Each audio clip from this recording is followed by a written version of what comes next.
Yo, Atlas speaking, and welcome to a brand new series on the channel. What if I was reincarnated in Naruto as the twin sister of Naruto Uzumaki? Synopsis: how will the person who, in her previous world was known as the goddess of ice, deal with the world of Naruto? This story will loosely follow canon and will focus on how a powerful, wise, and slightly insane person will affect the story and its characters. Make sure to check out the author linked in the description, and without further ado, let the tale begin. Chapter 1: Reborn. In a certain village, in a certain house, a woman with tomato-red long hair and violet eyes was sitting on a chair, happily stroking her slightly bulging stomach. She was, however, completely unaware that the soul of an ancient female cultivator is currently in the process of integrating into one of her children.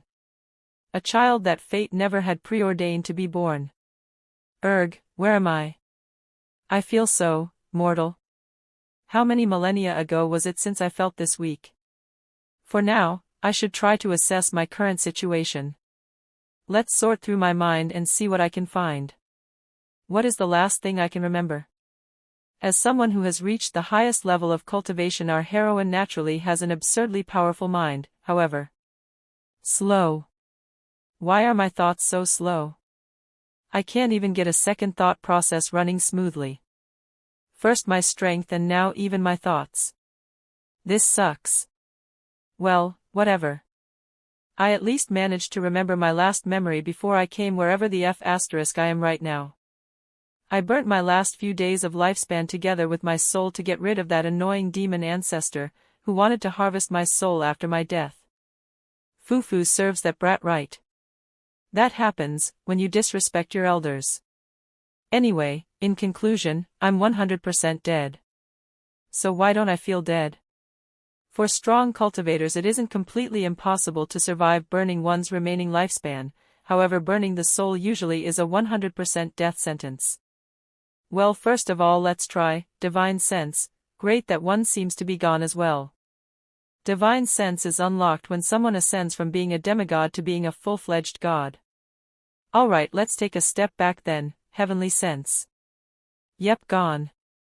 Heavenly sense is the downgraded version of divine sense and is acquired when someone ascends from being an immortal to being a demigod. Next one, I guess.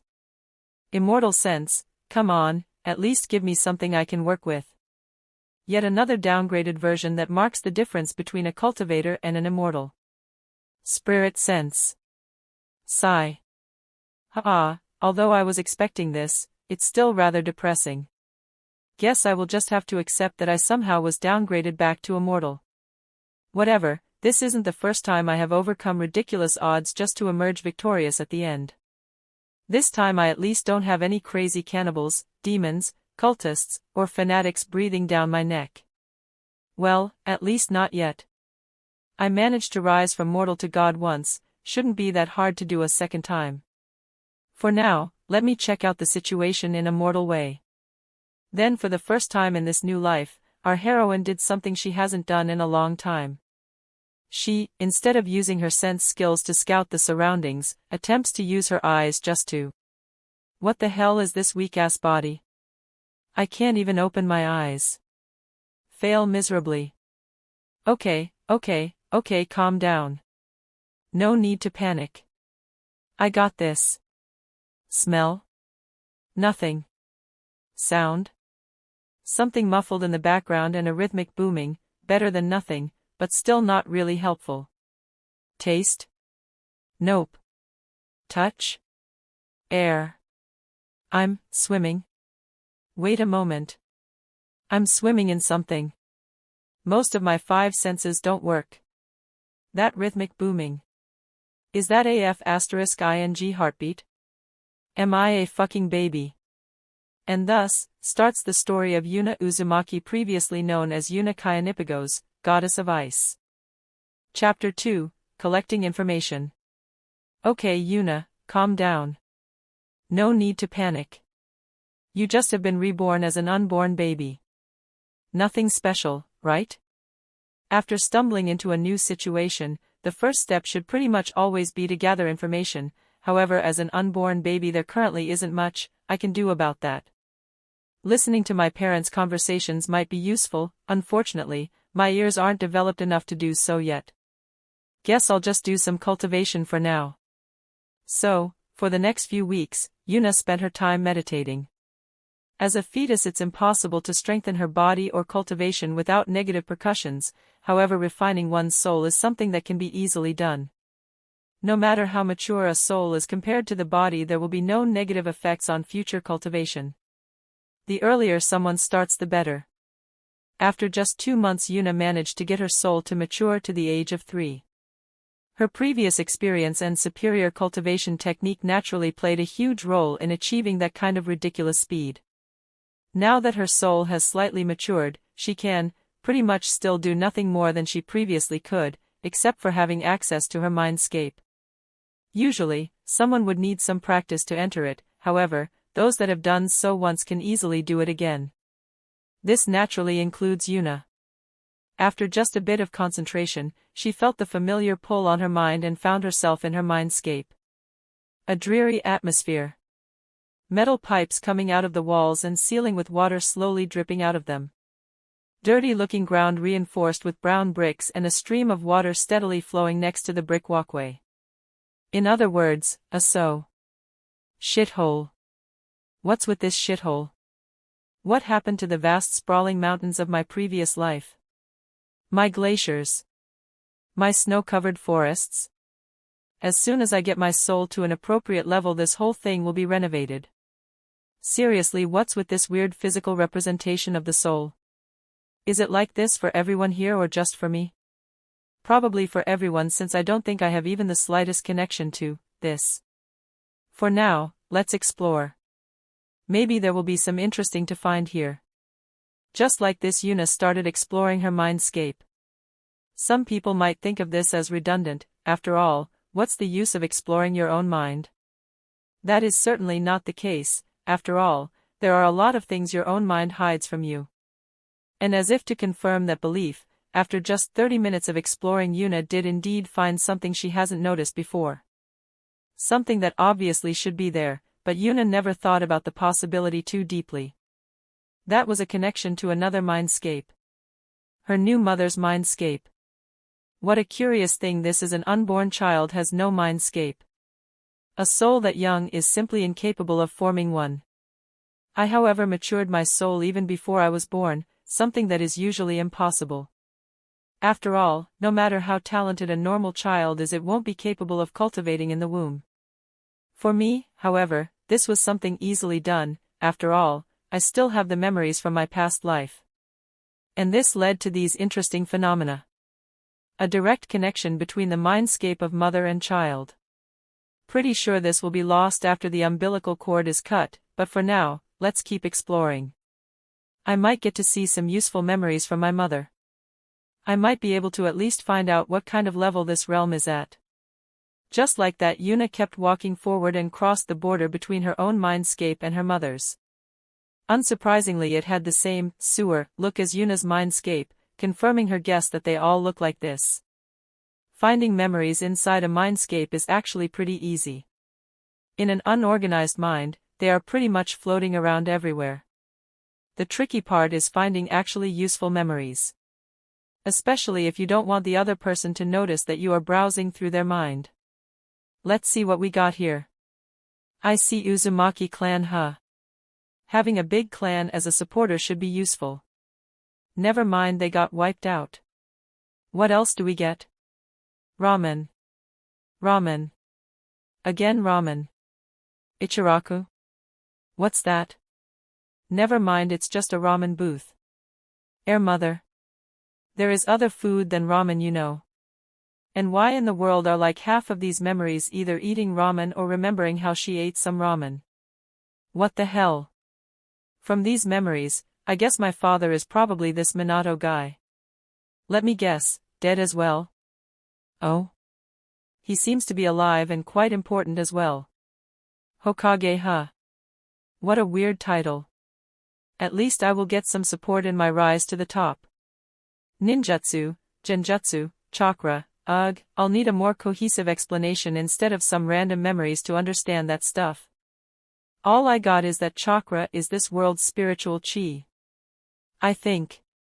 Just like that, Yuna keeps wandering around her mother's, Kushina's, mindscape to get as much information as she can of this weird world whose rules seem to be quite different from her old one.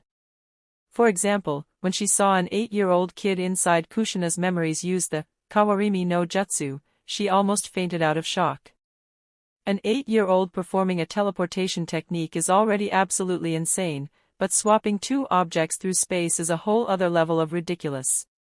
While this is considered a basic jutsu, something like flying, which pretty much every cultivator can do, is thought of as almost impossible to do.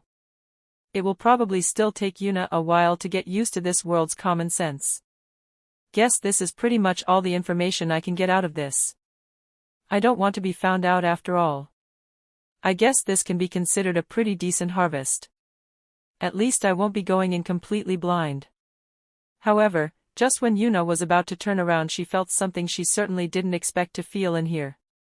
A massive amalgamation of hatred, killing intent, and the energy called chakra. Unlike Kushina's chakra, however, this one felt untamed and violent. Oh? Where does this come from? It feels very powerful, but at the same time, it seems to be suppressed by something. Is there something sealed inside my mother? How curious. Just like that, Yuna decides to follow the powerful presence deeper into her mother's mindscape, and after just another 5 minutes of walking she reached its source. A gigantic 9-tailed fox chained to an even more gigantic boulder. Every one of its tails was chained separately to the boulder. The same for each of its legs, arms, and head. Additionally, a stake was priced through the tails, feet, and hands, completely restraining it to the boulder. Chapter 3, Kurama. As soon as Yuna entered the room, the giant fox started staring daggers at her while flooding the whole room with killing intent. Yuna, however, just brushed it off like it was nothing. She felt worse in her previous life. Much worse. Whistle *, you are one huge energy construct. Or I guess it should be called chakra construct, huh? I really wonder why someone would seal you inside a human of all places. A little brat? And that hair color. Are you that bitch's daughter? Did she somehow manage to seal me to a new host without me noticing? You better get out of here or I'll tear you to shreds. After seeing Yuna's crimson-red long hair, the giant fox immediately started to associate her with its current prison and started blasting the room with even more killing intent. Yuna, however, just treated it like a gentle breeze and started approaching the fox. Oh, so you are sapient. And from that voice, I would guess you are male, huh? I apologize. I genuinely didn't know that. For your information, I am indeed that bitch's daughter, in case that does refer to Kushina, and no, you are still sealed inside her. I'm just here for a visit, I guess. The fox was slightly taken aback by the little girl pretty much ignoring his killing intent and couldn't help but be slightly curious about her. For now, however, he decided to fish for more information first. Now that I think about it, you can't be her daughter. After all, during her childbirth, I will finally have my chance to get out of this prison. There is no way I would miss such a chance. Who are you really, little girl? A seal that weakens during childbirth? Not really the greatest of concepts, but I guess before I know more about how this world seals work, I can't really make a judgment. More importantly, however, I might have found a goldmine of information with this fox. He clearly isn't a schemer, otherwise, he wouldn't bluntly show off his hostility the moment he sees me. Should I make him more interested in me by telling him a bit about my past? If I can differentiate myself from other humans in this world, I might even get a friendship out of this. It. Let's probe a bit more and then see how it goes. I don't mind answering all your questions, however, I hope that before I do you could answer 2 questions of my own. How often does Kushina come here, and would you be sharing information about me with her? The fox was yet again taken aback by Yuna's answer. The little girl in front of him clearly looks like Kushina, yet seems to have nothing in common with her except for that. Additionally, it seems she didn't want Kushina to know about her secrets, yet is fine with himself knowing them. The fox's curiosity was sparked even more by that. So, he decided to humor the little girl and see where this goes. She never comes here, and even if she did, I wouldn't talk with her. This was exactly the answer Yuna expected, but she still couldn't help being happy about it. Now she just needs to convince the fox about her origin, and then she will finally get some cohesive knowledge about this world. Well, where to start? First of all, I don't have a name since I haven't been born yet. I do, however, possess memories from my previous life. So, for now, you can simply call me Yuna. Nice to meet you. Are you messing with me? An angry roar echoed through the whole room while the killing intent was reignited, washing over Yuna wave after wave. Now, please calm down. Me enduring your presence without any trouble should already show you that I'm not exactly a normal human. He considers that argument for a moment and could indeed get behind it. That doesn't mean he would just accept something as ridiculous as reincarnation as the explanation. I do agree that you are not a normal human and certainly not a normal 3-year-old, however that doesn't mean I believe in you having memories of your past life. Yuna pondered that for a moment and did indeed agree. Just because someone is special doesn't mean he is reincarnated. Luckily, she has an easy way to explain everything. Fair enough, then let me prove it to you. Memory package. A widespread technique that has all kinds of uses. From teaching someone a new cultivation method to proving one's innocence when accused of something. The only drawback is that it is necessary to attach a small part of your soul to those memories, which result in a permanent loss. A small loss she is willing to take to get a reliable ally. Without further ado, Yuna lifts up her left hand and easily cuts it off with her other hand. A stinging pain shoots through her soul, but she ignores it and instead focuses on attaching memories to her freshly cut hand. Her first breakthrough, the first time she joined a sect, her first treasure hunt. Naturally, she doesn't just use positive memories. She didn't believe the fox is naive enough to think she is an innocent wallflower. Her first kill. The first time she takes revenge, her first war, and something the fox should be able to sympathize with. That time she got trapped in another realm for hundreds and hundreds of years. After completing the package, she lightly pushed it towards the fox, who is currently completely dumbfounded by the spectacle in front of him. While the fox was busy digesting the memories, Yuna started reforming her soul. After all, she would rather not permanently lose her hand. She simply took some of her mass and reformed it into a hand. In her physical form that would have been impossible, but as a soul, it is pretty easily done. This resulted in the physical presence of her soul becoming about 6 months younger, but that wasn't much of a loss. Another 5 minutes later the fox reopened his eyes and gave Yuna a rather complicated gaze. He was pretty much certain now that Yuna had memories of her previous life. From what he has seen, she probably has lived an even longer life than he did. He wasn't certain yet where this would go, but he has decided to swallow the bait. A lot of interesting things will happen around her in the future and he wants to be part of that. This should bring some excitement to his life. Kurama. That is my name. You may use it from now on. Nice to meet you, Kurama. As I said, you can call me Yuna for now. Just like that, the friendship between the cultivator Yuna and the 9-tailed fox Kurama was born. However, Yuna. What's wrong, Kurama? Was it really necessary to cram all those sex scenes into those memories? Of course. After all, I want you to know what kind of person I am. Ugh, I might have made a mistake. Chapter 4, Preparing for Birth.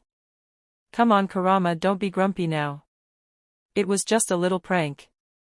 Snort. What do you mean by little? About half of those memories were like that. Each more disturbing than the previous one. I now have all that stuff stuck in my mind for the rest of my life. Instead of repenting in the slightest, a perverted smile appeared on Yuna's face. Something that certainly looked bizarre considering she currently looks like a 2.5-year-old. Hee, I know, right? Especially that last one when I met up with a group of old friends and we started that huge org. Enough. No need to burn it into my mind even deeper. Anyway, I assume you are not here just to tell me how much of a deviant you are, correct? Oh. You're right, I completely forgot about all the other stuff. My previous world worked completely different from this one, so I would like you to tell me all you know about this world. My most important question is, what the hell is chakra? I get that this is the energy that is used to form jutsus and strengthen one's body, but where exactly does it come from? In my previous life, we absorbed the energy of the world into our body and then refined it for later use. Chakra, however, seems to work completely differently. It seems to be generated inside of the body. That is correct. Unlike me, who generates chakra naturally, humans need their physical and spiritual energy together inside their body to form chakra. Then they use either hand seals or their will to form it however they want to. If you want specific knowledge about hand seals or jutsus, then I can't help. That's human stuff. What's wrong? You look a little constipated. Is there something you didn't get? No, it's fine. The explanation was easy to understand. It's just that physical and spiritual energy was also present in my previous life. Considering I already had the soul of a 3-year-old, I obviously already trained my spiritual energy. However, mixing physical and spiritual energy only had one result: painting the room you are currently occupying with your innards and blood through a messy explosion. So, I cannot help but ask again, are you 100% certain that is the correct method? Usually, if someone doubted Kurama like that, he would simply give that person the cold shoulder or even attack. However, since Yuna had a really good reason for that doubt, he decides to answer her properly. Kurama looked deep into her eyes and gave his answer. There is absolutely no doubt about that. Just like that, they kept eye contact for a moment. A few seconds later, Yuna nodded her head with a satisfied smile on her face and gave her answer. All right, I believe you. This, however, only earned her a derisive snort from Kurama, which was answered by a small chuckle from Yuna. Afterwards, Yuna spent a few more hours chatting with Kurama and then went back to her own mindscape to sort through the information she got. Mixing physical and spiritual energy, huh? I really don't want to, but I guess I can't really get around it. I will at least delay it until I am about 2 years old. Can't really start mixing physical energy if there's none. That means that the topic of chakra will be put on the back burner for now. Next is the most important of all problems. I have a twin. I have noticed another person trashing around in my place for a while now, but at this point in time, there is no more doubt about it. I am not alone here, and I will do everything I can to be the first one who gets out of here. I will not permit anyone to call me the little sister no matter what. Period. And the last problem is something that popped up about 5 seconds ago. Someone or something is currently trying to invade both me and my little brother with a foreign chakra. Although it is not malicious, I can more or less understand what this is about. Some kind of destiny, fate, or some kind of inheritance crap like that. Pretty sure I am irregular in this world, so this is probably for my little brother only. And you know what? He can have all of it.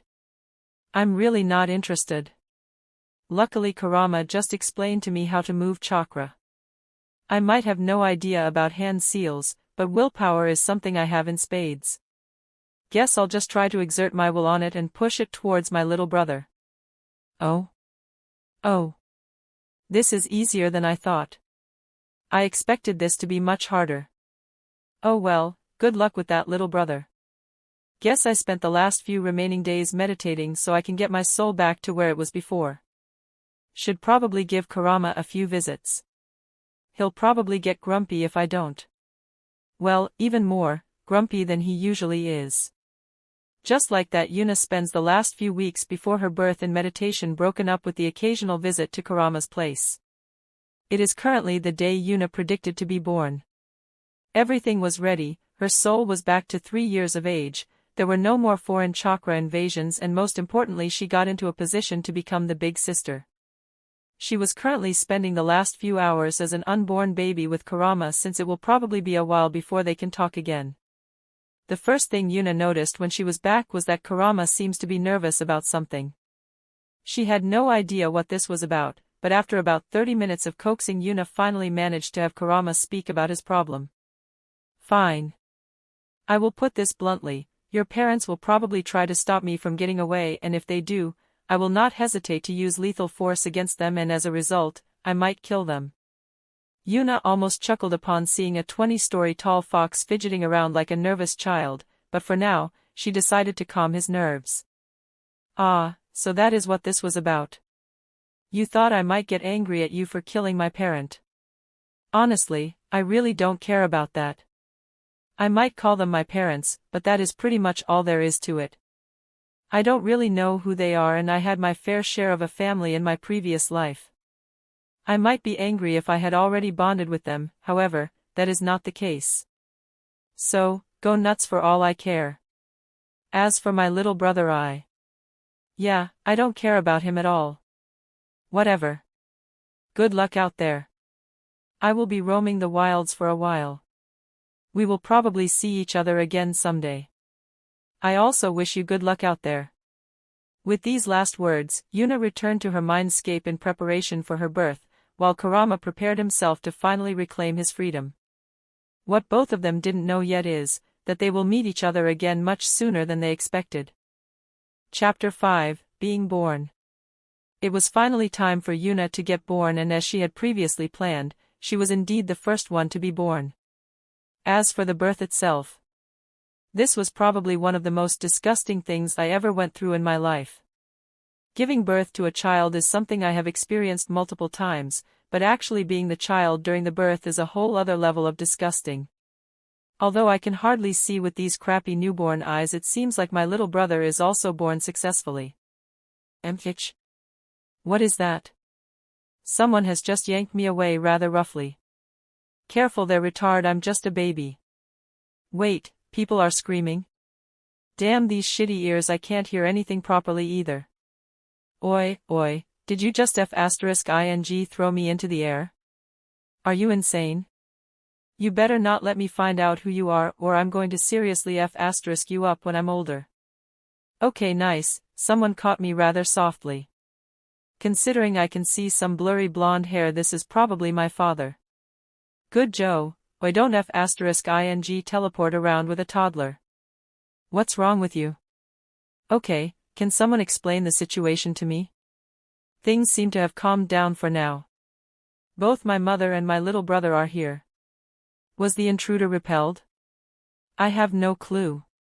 Oh. Father is back, guess everything went didn't I just tell you not to ing teleport around with a toddler? Isn't that Kurama? Why is he still here? No, more importantly, it seems like he is actively fighting. Why? Didn't he want to run away? Although I'm not entirely sure what's going on, I'm pretty sure both my parents just got shish kebabbed by Kurama. And now Kurama suddenly vanished. Seriously, what is going on? Oh. No way. Did Kurama just got sealed inside me? Ha ha ha, what the hell? Guess I'm going to start this new journey with at least one person by my side. So sleepy. This body is seriously crap. Going to sleep for now and then figure out the next step. After sleeping for a few hours, Yuna finally managed to get her body up and running. The first thing she does is obviously visiting Kurama, however, things seem to be slightly different than the last time they met, because PFF ha ha ha ha ha ha ha. Yuna was currently on the floor laughing like a maniac and holding her belly in an attempt not to die of laughing too hard. Yeah, very funny. Laugh at my misery, will you? I will let you know that I really couldn't do anything in the situation I found myself in. This managed to sober up Yuna quite a bit. After all, she pretty much had no idea what was going on and wanted to understand the situation. Ha ha ha, phew. I apologize. That was very unprofessional. Anyway, what exactly happened? The last thing I remember of you was when you told me, we will probably see each other again someday. I also wish you good luck out there. PFFF ha ha ha ha ha ha. Yet again Yuna collapsed on her knees in laughter. It went so far, that even her soul felt some pain from laughing too hard. Kurama meanwhile decided to pretend the insane little girl that was currently dying of laughter wasn't there and he was just hallucinating. Okay, sorry, I got it under control now. Chuckle Chuff, you please tell me what exactly was going on there. Due to my crippled senses, I could barely understand anything that happened. And so Kurama started explaining what happened. Yuna's rather uneventful birth. The intruder with the weird mask. Kurama being enslaved by something called the Sharingan. However, the moment Kurama mentioned being manipulated by the Sharingan, the atmosphere around Yuna immediately changed. The leisure smile was gone. Instead, it was replaced by a smile that oozes anger and killing intent.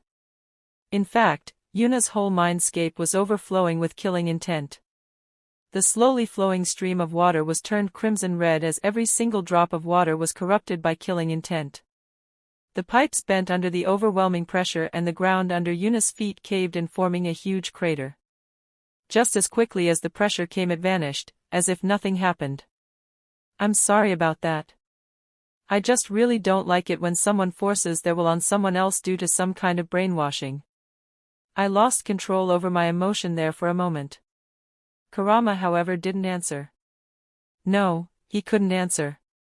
That single moment when Yuna unleashed her true feelings was enough for him to understand one thing: he was utterly outclassed by her. Considering what he has experienced so far, Kurama thought that he was at least on the same level as Yuna. However, now that he has experienced what her killing. Gahahaha, as expected. You finally realize how awesome I am. After finishing that sentence, Yuna started to go through all kinds of different bodybuilder poses, showing off how awesome she was. Considering Yuna's soul was only 3 years old, every single one of them looked absolutely ridiculous. Most people would probably laugh at her antics. Kurama, however, understood what she was doing. I see, she is alone in this world, so rather than pretending to be some kind of invincible deity, she would rather pretend to be a flawed human with a superiority complex. Like this, she can at least build some connections. Upon seeing that Kurama seemingly understood her, Yuna naturally became elated and answered her immediately. As expected of you, Kurama, you immediately understand my true goal. There is no need to deny it. I can understand what you are thinking just by taking a single glance at you. You truly understand me. My goal has always been obvious to you. It is as you have expected. I want to build a new harem. What? Chapter 6, How to Proceed. Anyway, what happens afterward?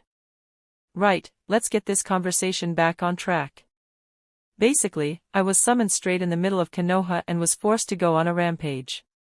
After fighting for a while, the genjutsu was stopped. Unfortunately, I was still in the middle of Konoha when that happened, so before I knew what was going on, I was already bound by that bitch's chains.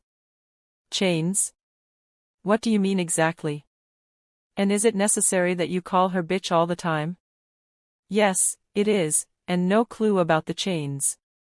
It has something to do with the Uzumaki bloodline. They can generate chains that somehow can suppress chakra. Oh? Good stuff. I need to find out how to do that. Anyway, after being tied up by the chains. Kinky. Your father tried to seal me into you and your brother, so I tried to stop him by killing your brother. Oh my, so heartless. Unfortunately, your parents both jumped into my attack and then somehow still managed to split me up and seal me away. I see, that's probably the reason why you are smaller than you were the last time I saw you. From the feeling, I'm getting you are pure in chakra. I guess my brother got the yang half then. Correct. Well, that won't do. Pure yin or yang is rarely a good thing. Guess I'll need to create something so you can exchange half of your chakra with the half that's stuck inside my little brother. Does that really matter? I don't feel any problems. No problems? There are tons of problems. Your chakra is already ridiculously violent, and having a yin-yang imbalance certainly doesn't make it better. Additionally, your chakra is heavily corrupted by hatred. Without being in balance with yourself, it will be impossible to refine that out of your body. Wait. That's possible? On your own probably not, but with my help, it should be possible to slowly refine your chakra. Considering how much chakra and hatred you have, this will take quite a lot of time. Before we can even start, however, I'll need to get you out of that cage. Then I'll design some seal to exchange chakra with your other half, and only after that can we start the process. You said that rather casually, but did you say you will get rid of the cage? As in you will remove the seal? Well, yeah. From what I understand, you are pretty much hardwired to my chakra network, so I can't let you out of my body, but there is no reason for you to stay caged up the whole time. Aren't you afraid I will attempt to get out of you forcefully if the seal is gone? I don't tell lies, Kurama, and I have already said it once, I trust you. What Yuna didn't know was that these simple 3 words had quite the impact on Kurama. He has lived a pretty long life, and during all that time the only people that had any form of trust for him were his family members. Yuna, not only telling him that she trusts him but even being willing to put that trust to the test without questions, had a deep meaning for him. For the first time in a long time, Kurama decides to put his trust in a human. Meanwhile, in Konoha's biggest building, 3 men were discussing the fate of the twins. An orphanage? I can somewhat understand them being at an orphanage until we decide which clan is supposed to raise them, but why would we have them stay there permanently? Both of them have the potential to become Konoha's strongest weapon. They need to be trained from an early age on. This was said by the youngest person in the room. He had black hair, a pineapple-looking haircut, 2 scars on the right side of his face, and wore the Konoha standard fleck vest. Shikaku Nara, the advisor of the Hokage. There is currently nothing we can do about that. They aren't ninjas, so they fall under the jurisdiction of the civilian council. This was said by an old man with a cross-shaped scar on his chin, a bandage around the right side of his head that covers his right eye and his right arm in a cast. Danzo Shimura, one of Konoha's elders and head of the Root organization. Civilians? How can a Jinchuriki be considered a civilian Danzo? The man speaking this time had a white goatee, liver spots on the left side of his face, and a hat that had "Fire" written on it. The freshly reinstated Hokage, Hiruzen Sarutobi. I just said how it is, and there is nothing we can do about it, Hiruzen. Sigh, I should have disbanded that council when I had the chance to do so after the last war. Fine, but I want at least one ANBU watching each of the twins at all times. If it is like this, then at least no one will find out that Minato had children. Konoha would probably be filled to the brim with assassins if that kind of info got out. Everything about the twins will from now on be an S-class secret. They are just some orphans that lost their parents during the Kyuubi attack. Is that understood? Che. Dismissed. Back at his Root headquarters, Danzo couldn't help but smirk a little at how easy his plan succeeded. When he leaked the information that Kushina was pregnant and that she would give birth soon, he only thought that he would get his hands on the Kyuubi. He naturally had a loyal container ready for it. However, things went completely different than he anticipated. To be more precise, they went much better than he had expected. Minato was dead. That means the Kage hat will finally be his. The Kyuubi was controlled by a Sharingan, and the people noticed that. That means the people of Konoha would be even more suspicious of the Uchiha clan. It wouldn't be long before he can finally get rid of that clan, just like he did with the Senju. Konoha doesn't need a clan that towers over the others. Although there still is the Hyuga clan left. Luckily, they are way too busy praising themselves and enslaving their own clan members to even notice that no one cares about their opinion anymore. It is a bit of a pity that the Kyuubi wasn't sealed in the vessel he prepared, but the current situation is pretty good as well. After a year or two, he will spread the rumor that those two are the demon fox. An incredible stupid rumor, no doubt, but the civilians will swallow it up without a doubt. Sooner or later the twins will be completely isolated, and that is the moment he swoops in. A few kind words. A promise of power. And before Hiruzen even notices what's going on, they will be loyal to Danzo. Unfortunately for Danzo, he hasn't expected the appearance of a certain cultivator that really doesn't give a shit what people around her think about her. Chapter 7, Change of Treatment. Yuna was defeated. Completely outclasses. Just when was the last time that she felt like there was no path to victory? Now, one might ask what exactly defeated her. Nei-san, let's play. This is what defeated her. Her little brother's cuteness. She simply can't say no to that sunshine-like smile and those big blue eyes.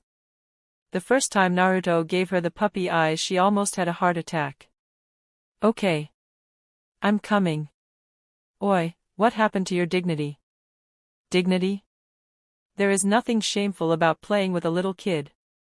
When I had children in my previous life, I always played with them as well, no matter how silly it looked. No need to act all high and might in front of children after all. Yeah, whatever. More importantly, have you noticed? The looks, right? The other children have been avoiding Naruto and me while the adults seem to grow more and more hostile. They better not hurt my little brother or I might have to accidentally assassinate a few of them. Assassination aside, I really wonder what's going on. Hehe, Kurama, you really don't understand humans, do you? It's rather obvious that someone is plotting something in the dark. Of course, I don't understand them, after all, I have no interest in them either. What do you mean by someone is plotting something? What makes you think that? Think about it, Kurama. My father was the Hokage and I have you sealed inside of me. My brother and I probably have this village's greatest potential, yet here we are clowning around in an orphanage. And suddenly people start avoiding us despite us having no conflict with them at all. I bet when the two of us are completely isolated from everyone in the orphanage, our savior will appear and with all of his benevolence will adopt the two isolated orphans, which will turn the orphans completely loyal to that savior. What a joke. Humans are disgusting. True. That's just how we are. We cheat, we lie, we kill, and all of that we do for what we perceive to be the greater good. Killing a child is horrible, but killing a child for the greater good of Konoha is perfectly fine. I have lived for a long time and it has pretty much always been like this. And you know what, Kurama? I'm pretty sure I know who is responsible for our encounter with the greater good. The puppet, huh? Indeed, the puppet. Of the three people that are constantly watching us, he is the most suspicious. The two people that still have their emotions are probably only here to watch over this village's Jinchurikis. The one without emotions, however, is probably here to see when we break. Someone who is willing to break their subordinate's emotion shouldn't have any qualms using this kind of method. So, what should we do? That's a rather weird question, Kurama. What can we do? I'm just 2 years old. I can circulate my chakra by now, but that really doesn't help the current situation. For now, we can only wait. I won't break no matter what the other side plans to do, and as long as I am by his side, Naruto won't break either. For now, we lay low and wait. Is there really nothing else we can do? Well, if I could get my hands on the hinge no jutsu, I could do a lot of things. Unfortunately, Kushina's memories only gave me the name and nothing else. If I could transform into an adult, I would have already been out of here months ago. Sigh, so we wait. Yup, we wait. Nasan, something feels wrong. After hearing Naruto's troubled voice, Yuna immediately put her whole attention on him.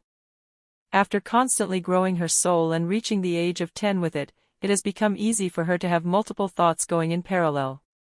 When there is something troubling Naruto, however, she usually fully concentrates on him. Even when she would like to retort to Kurama's silently whispered, doting grandma, Tsukomi, she doesn't do so. Oh? What do you mean, Naruto? No, I'm not sure. It's just like, it feels like the other people suddenly don't like me anymore. Alright, assassination it is. Wait. What happened to waiting? I was just joking. Why is that a question? Okay. Fine, no assassination for now. I don't know, Naruto. Maybe you played a prank on them and now they are angry? To Yuna's surprise, Naruto actually started blushing and started to look at the ground. Wait, seriously? What did you do, Naruto? Don't worry, I won't get angry, I'm just curious. Naruto looked even more guilty, but since his big sister asked him, he decided to just tell her. Naruto believed that when she said she won't get angry, then she really won't get angry no matter what he has done. I put liquid soap into the toothpaste of all the adults. Faha cough asterisk haha few cough alright haha cough not funny at all hee hee asterisk cough star. Just don't do it again, okay? I'm sure they will forgive you very soon since it was just a little prank. Okay, Nei-san. And I'm sorry. Seeing how guilty and sad Naruto looked, Yuna immediately started to pat his head so he doesn't feel guilty for long. And just after a few seconds of petting, Naruto gave her one of his sunshine-like smiles and went off to another room. Your little brother is a demon. Yup, he will probably become a nightmare for this village when he gets older. Are you fine with that? Yeah, no problem. As long as his pranks don't become malicious, it's fine. Planning pranks will be good training for his future as a ninja as well, so everything is good. And just like that, another year passed inside the orphanage. At this point in time, everyone in the orphanage ignores the twins. The only reason no one dared to attack them with physical force so far is that the first time a situation escalated, Yuna appeared and stared down the aggressor like a lioness willing to fight to the death to defend her cubs. That quickly stopped anyone from having any bad ideas. This naturally also increased the animosity people have against her, but Yuna couldn't care less about that. Now, however, Naruto and Yuna were standing in front of the orphanage. Naruto looked like he had no idea what just happened, while Yuna was completely dumbfounded by the current situation. Did they just kick us out of the orphanage? That seems to be the case. They do realize that if either of us gets close to death, the big, bad Kyuubi will go on a rampage, don't they? I don't think they do. Sigh, whatever. Like this, I will at least have more freedom to act on my own. Guess the next step is getting my hands on the hinge no jutsu. We might have to live on the streets for a few weeks, but there currently is nothing I can do about that. Nei-san. What is going on? Sigh. On top of all of this, I need to make some space in my schedule for the assassination. Oh well, I will manage somehow. Don't worry, Naruto. Just trust your Nei-san and every problem will be solved. After hearing Yuna's answer, Naruto gave her another sunshine-like smile. Okay, Nei-san. I believe you. Geez, my little brother is seriously the cutest. Chapter 8, Hinge no Jutsu. This is really annoying. Guess I can't stay completely hidden anymore. No choice but to reveal one of my cards. Naruto, do you want to play something? Yes. What do we play? Let's play ninja. Our mission is to get out of the village without being seen by anyone. Naruto's eyes immediately sparkled with excitement after hearing the game rules. After all, in Konoha pretty much every young boy wants to be a ninja. So, playing ninja and even having a mission will naturally be exciting. Without further delays, Yuna started the mission. Considering no one was actively looking for them and that even when someone saw them for a moment they would probably not react, the mission was pretty easy. With Yuna's lead and Naruto more or less following her, they managed to get out of the village and reached a place called Training Ground 3. This should do. Good job, Naruto. Mission success. Yes. We did. Damn, he is so cute. Anyway, time for step 2. I'm going to go into the bushes over there for a moment, Naruto. Please wait here. Okay, do you need to take a dump? Wow, that wasn't cute at all. Bahahaha. Shut up. Stupid fox. Naruto, there are things you can say and things you can't say. Guess which case this was. While talking, Yuna approached Naruto with a friendly smile on her face and casually put her hand on his shoulder. Naruto, however, felt like a mountain just fell on him. His face was pale while cold sweat was pouring down his back. Things I can't say. Yuna gave him a nod of approval and started walking towards the forest. Naruto quickly wiped away the sweat from his forehead while realizing something new. Nei-san can be very scary. Yuna meanwhile was walking deeper into the forest while keeping an eye on who is following her. Just as she expected, the puppet decided to stay with Naruto, while only the normal guard followed her. After walking far enough into the forest, she stopped and looked at her guard's current position. Come out, we need to talk. For a split second, Yuna could feel the guard's emotions fluctuate before quickly calming down again. Instead of revealing himself, he decided to change position. However, he quickly realized that no matter where he went, Yuna's eyes would always follow him.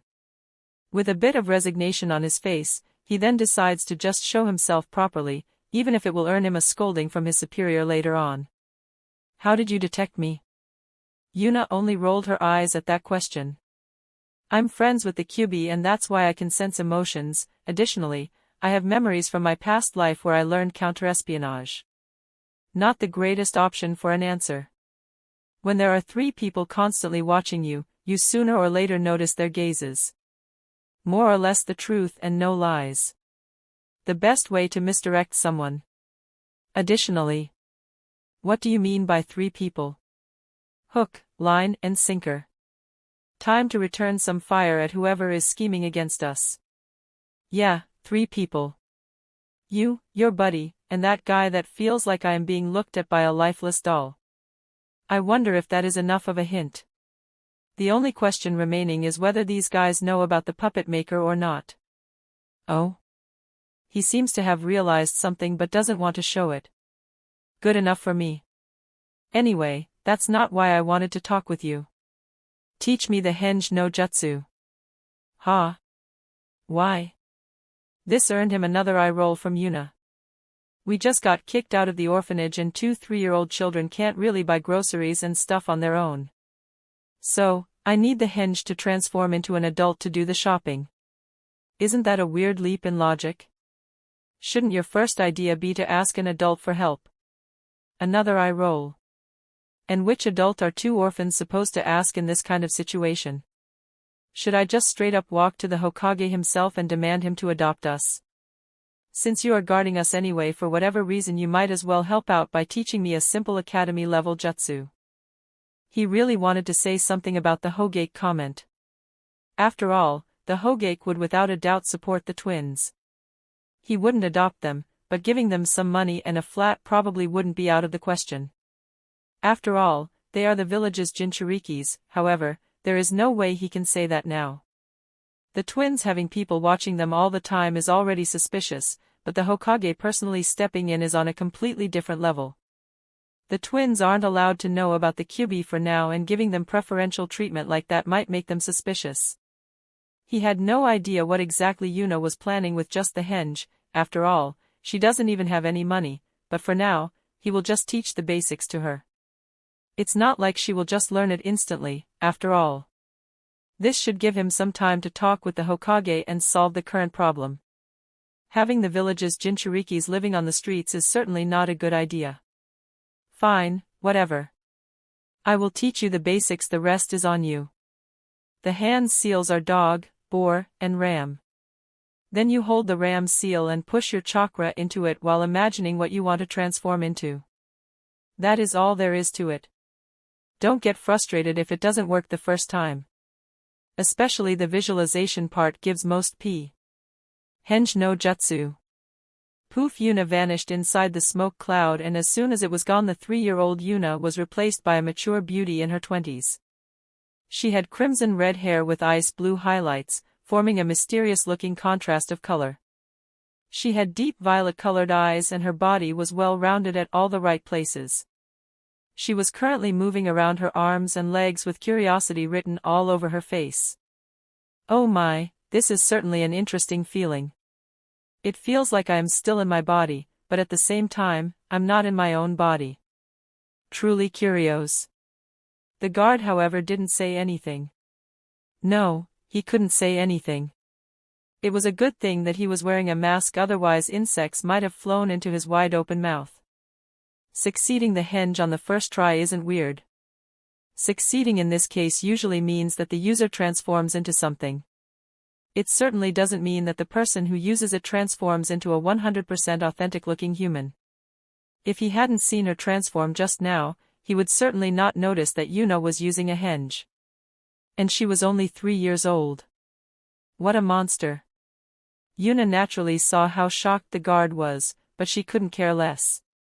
Due to her bloodline and Kurama's influence, her chakra was growing at a mad pace, so she is constantly circulating it through her body to keep her chakra control as perfect as possible. Yuna hates nothing more than not having every single part of her body 100% under control. That naturally includes her chakra. She has no idea if the people in this world do it the same way or have some special training methods, but that doesn't really matter to her for now. As long as it works, there is no problem. She only needs the proper training method after Naruto turned 5 years old, which should be the appropriate age to start training without crashing one's foundation. Her current training method might work for her, but she didn't think that a normal 5-year-old could actively control the chakra in his whole body. As for the visualization part, that was a joke to her. Like every cultivator, she learned how to do battle meditation. A state of mind that lets someone perfectly recall an enemy they once fought and perfectly simulate the fight in her mind. Considering the heavy downgrade her mind got, that is no longer possible, but just imagining the person you want to turn into is naturally child's play. With a satisfied expression, she cancelled the hinge and walked out of the forest to return to Naruto's side, while leaving a dumbfounded guard behind. It's finally time to get more active. About time, I was about to be bored to death. Chapter 9, Is Ramen Addiction Inherited? Well, that went reasonably well.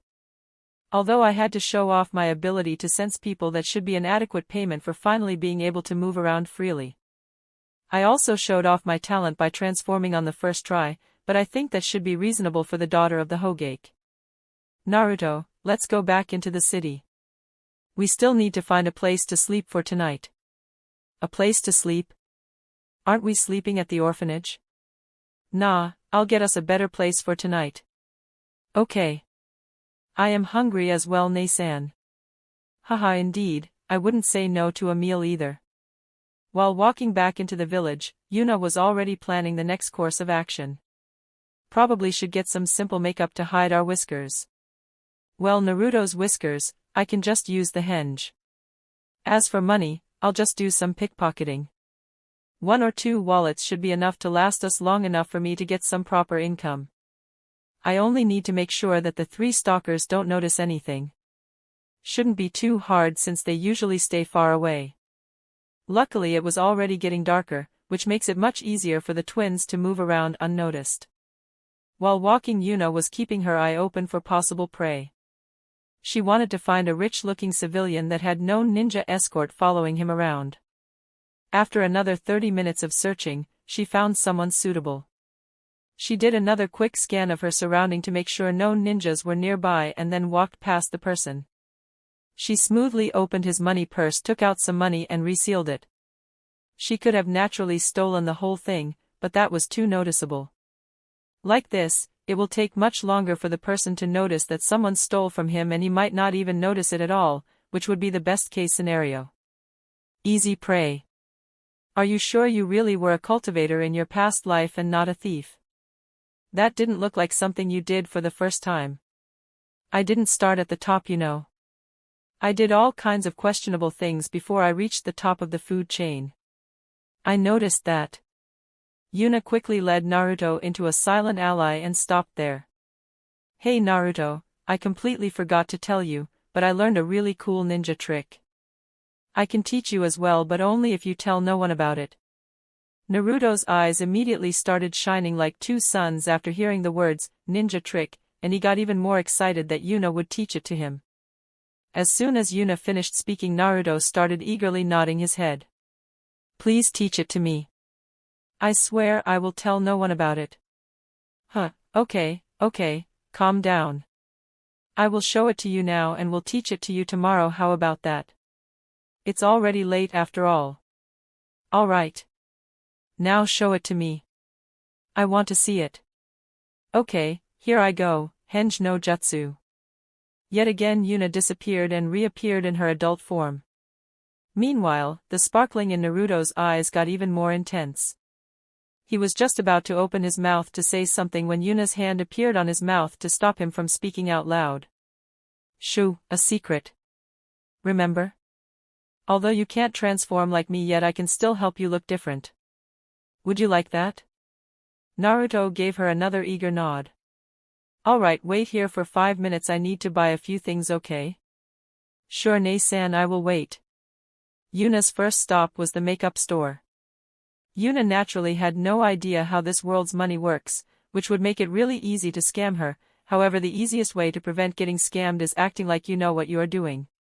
Walk with confidence, quickly get the product you want like you have bought it a million times, and then don't linger around to make it clear you are in a hurry. Just like that, Yuna got herself a basic makeup set for 1200 Rio and a pair of glasses without sight correction for 1000 Rio, information that doesn't help her understand the value of this currency in the slightest. She still had about 50,000 Rio left, so it probably wasn't that expensive, right? Anyway, she quickly made her way back to Naruto and applied the makeup, and put the glasses on him. This should be enough for now. Truth be told, I don't even know if the people in the village know what we look like. Rather safe than sorry, I guess. Well, Naruto, let's grab something to eat now.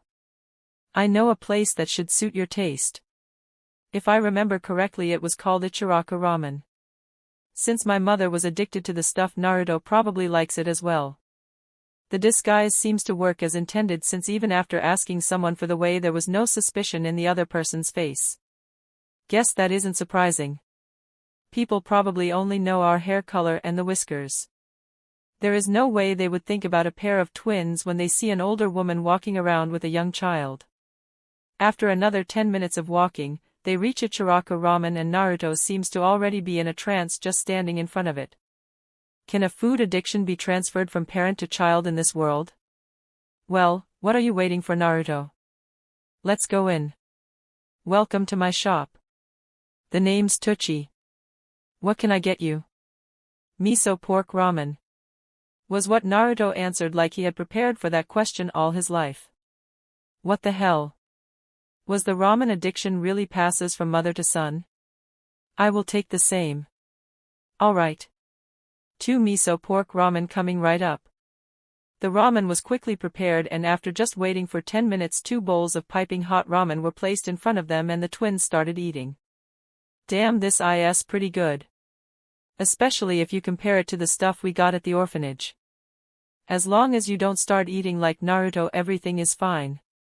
Yuna gave Naruto a glance and saw him pretty much inhaling the food. She could only shake her head at that. Seems like I have to teach him some table manners when we have time. For a reason unknown to Naruto, a shiver went through his spine, but he decided to ignore it in favor of stuffing more delicious ramen into his mouth. The moment he finished the portion, however, he felt like someone has just taken away his most precious thing. He immediately started giving Yuna puppy eyes. You sure are a glutton, huh? Fine, since today is a good day, you can eat as much as you want. Yes. Boss Tucci, another bowl. Coming right up.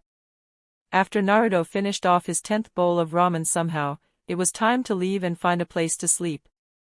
Yuna decided not to bother too much about it and booked a simple hotel room for one day. Tomorrow she would start looking for something more permanent and would start her plans to get a proper source of income. Chapter 10, Teaching Naruto. Like every day, Yuna woke up very early. The combination of her bloodline and Kurama's chakra heavily reduce her need for sleep, making it possible for her to only sleep about 4 hours and still be well rested. Like every morning, she went through her usual training routine. She floods her whole body with chakra, stimulating every single muscle in the body while simultaneously keeping tight control over every single bit of chakra in her system. An absolutely insane exercise that trains both her chakra control and her body. After an hour, with her whole body completely drenched in sweat, she stops the exercise and instead spends some time meditating to increase her spiritual energy. If a normal 3-year-old went through that kind of routine every morning, she would probably end up crippled by the age of 11, but how could Yuna consider be a normal 3-year-old? She has perfect control over every aspect of her body. She had hundreds and thousands of years of experience in training her body. She knew exactly how far she could push herself without dealing any permanent damage to herself. Well, time to get us a flat to live in. Might as well make a trip to the library to get more information about the village. I also need to do some research of what is currently popular for my money-making schemes. Just as Yuna finished sorting her thoughts, a still sleepy-looking Naruto entered the room. Morning, Ne-san. Oh. Good morning, Naruto. Ready to learn your first jutsu? That immediately woke him up. Yes, yes, yes. Show me how to do it, Ne-san. Just when Yuna was about to start the explanation, however, someone knocked on the door. That's probably breakfast. Let us eat and then we can start. Yuna quickly transformed into her adult form to receive the breakfast and opened the door. After a quick breakfast, Naruto was eager to start learning his first jutsu, so Yuna quickly started her explanation on how it works. Unfortunately, a big problem came up. "Ne-san, what's a chakra?" Damn, I forgot about that. I don't think the explanation will be much help for Naruto. Maybe I can just inject a little bit of chakra into Naruto so he understands what it feels like. By the way, didn't you say you will start his training when he's 5? Oh my, to think you would care about another human. I'm so proud of you. Asterisk snort asterisk. As for Naruto's training, I've decided to at least start teaching him some method to improve his chakra control. Since his reserves increase at the same pace as my own, it becomes harder and harder to control it. If I were to start teaching him at age 5, it would be a lot of work to reach a decent level. Didn't you say your method is too complex? It is. That's why I came up with something simpler. Okay, Naruto, just close your eyes and try to feel something moving inside your body. I will inject a little bit of my chakra near your stomach. Try to concentrate on that place. Although it took a while, about an hour later Naruto managed to get a feel for his own chakra. As expected of my little brother, he is a genius. Do you even know whether that was fast or slow? Nope, no clue. Good job, Naruto. Learning how to create and move your chakra is the first step in becoming a ninja. Do you want to give the hinge a try now? Remember, push the chakra into the ram seal and imagine what you want to transform into. Okay, Ne-san, I can do it. Naruto slowly started to go through the correct hand seals and then started putting his chakra into it. Massive amounts of chakra started leaking out of Naruto as he tried to inject it into his hands. That's around 50 times as much as necessary, huh? Not really surprising. For the two of you, that is still just a drop in the ocean. That's true. Considering how little chakra this needs, it will probably be pretty hard for Naruto to learn to use this jutsu efficiently. A few seconds later a smoke cloud appeared and then disappeared to reveal Naruto having transformed into something. It somehow could be considered human-looking. Well, it had 4 limbs and 1 head at least, however, the proportions were very off. One arm was significantly bigger than the other 2. Yes, the other 2. One of its legs became an arm somehow, while the face looked like someone pressed random during the character creation. Naruto quickly noticed that something felt off and cancelled the transformation. He immediately felt disappointed in himself for not doing it correctly, but those thoughts were quickly stopped when he heard Yuna chuckling. What, you thought you would just get it at first try? This is actually one of the jutsus you need to know to graduate from the Ninja Academy. You have already been able to transform, which is actually pretty good. Now you just need to work on imagining what you want to transform into. I would advise you to start with transforming small parts of your body first before trying a full transformation. Naruto couldn't help but blush a little. After all, he really thought he would get it on the first try. He, however, quickly recovered when Yuna started praising him and gave her a happy smile, but then he noticed that something seems to be off. After thinking about it for a moment, he realized what the problem was. Ne-san, you said it was something ninjas need to graduate, but can't you already do it perfectly? Huh, that's because your Ne-san is a genius. You are truly shameless. What else am I supposed to tell him? I might tell him about my past life one day, but certainly not while he is just 3 foot. Fine, whatever, but I still pronounce you as completely shameless no matter the reason. Well, can't really deny that, can I? Amazing. So Ne-san is a genius. Sigh, my cute little Naruto is so pure. I need to make sure he doesn't get corrupted. Aren't you the greatest source of corruption? Shut up, stupid fox. No one asked you. Oh, getting angry because you know I'm right, huh? No comment. Naruto, there is a good training method you can use that will make it easier for you to learn jutsu later on. Are you interested? How could he not be interested? He started eagerly nodding his head. Of course, I want to know. Teach me, teach me. Yuna quickly prepared an empty bowl and filled it up with water. This was the chakra control exercise she came up with. Okay, Naruto. This is what you have to do. I want you to cloak one of your fingers with your chakra and then dip it into the water. Your goal is to protect your finger from getting wet while generating as few ripples as possible. Yuna quickly put some chakra into her finger and then dipped it into the water. After stirring the water for a few seconds, she pulled her finger out and put it onto a nearby piece of paper to show that it indeed wasn't wet. After you learned how to do it, add more of your fingers until you can do it with your whole hand, and sooner or later you can do something like this. This time Yuna cloaked her whole hand in chakra and put it back into the water. This time, however, she grabbed the water and took a big bubble of water out of the bowl, holding it in her hand like it was a water balloon. Pretty cool, huh? Amazing. So, I just need to train like that, and then I will be able to form a water ball like this? Correct. However, this is not easy, so don't be discouraged if you can't do it quickly. Alright, I'll do it. How to make a young child go through a tedious and boring exercise. Show him something fun he can do with it. Are you a demon?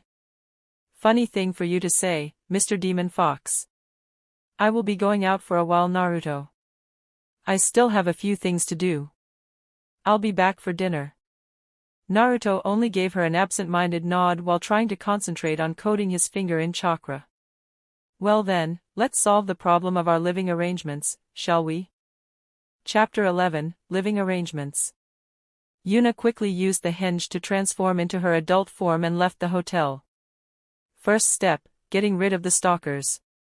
Shouldn't be too hard since they are clearly underestimating me. Yuna walked towards the crowded street, which should make it much easier to get rid of the two people following her. This time the puppet is following me, huh? Not really surprising, I guess. Why would he keep watch over someone that only stays inside the hotel room?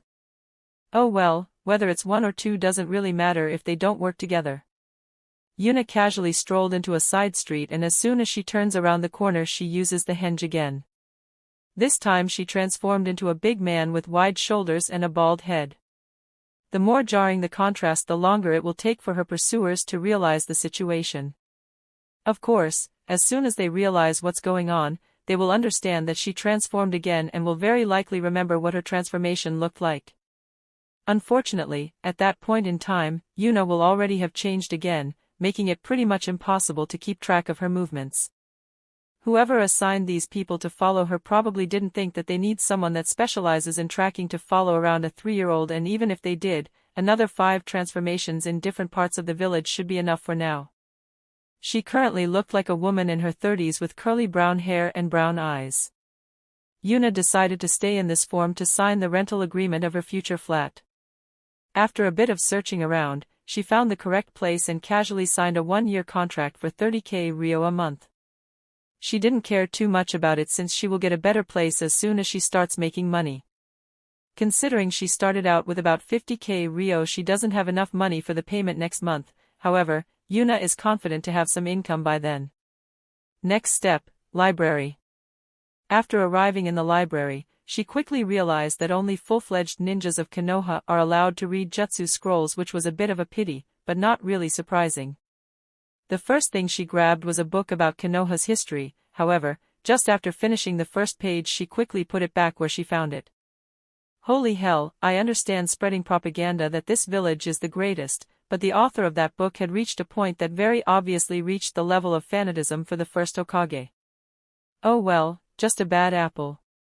They can't all be like that. 2 hours later. They are all like this, aren't they? Considering they even carved his face into a mountain, I probably shouldn't even be surprised by it. Guess I will put the research of Konoha's history on the back burner for now. I'm not ready yet to chew through all that propaganda. While searching for books about Konoha, Yuna made another rather interesting discovery. Why are they not restricting access to books about sealing? Pretty sure it's because sealing is a really complex art. It is possible that even after years of training it, you still can't create a properly working seal. So rather than learning how sealing works, most shinobi would rather spend their time learning more jutsu. Now that the Uzumaki clan is gone, Fusion Jutsu can probably be considered a lost art with only very few people of older generations knowing how to do it. That was quite a lot of information from you. I thought you don't know anything about stuff that concerns ninjas. If you spent almost 100 years sealed inside people that at least could be considered masters at Fuinjutsu, you pick up a thing or two. That's true, I guess. Oh well, good for me. Time to find out how seals in this world work.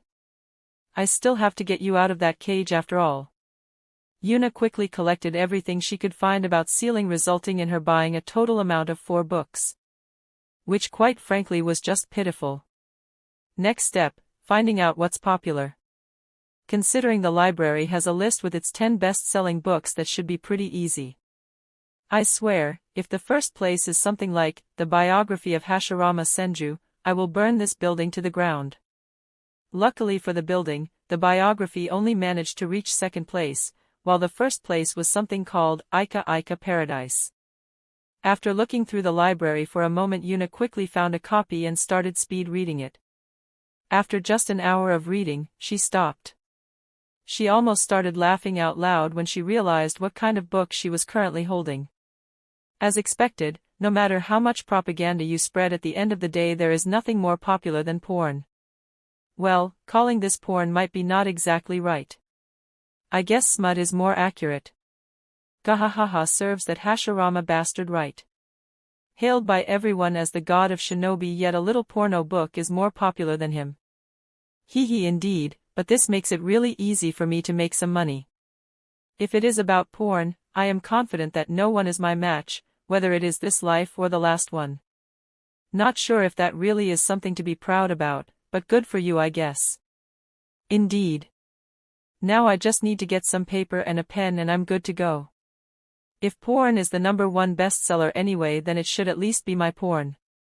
After buying herself a pen, paper, and some food for Naruto and herself, Yuna made her way back to the hotel room where Naruto was still busy training his chakra control.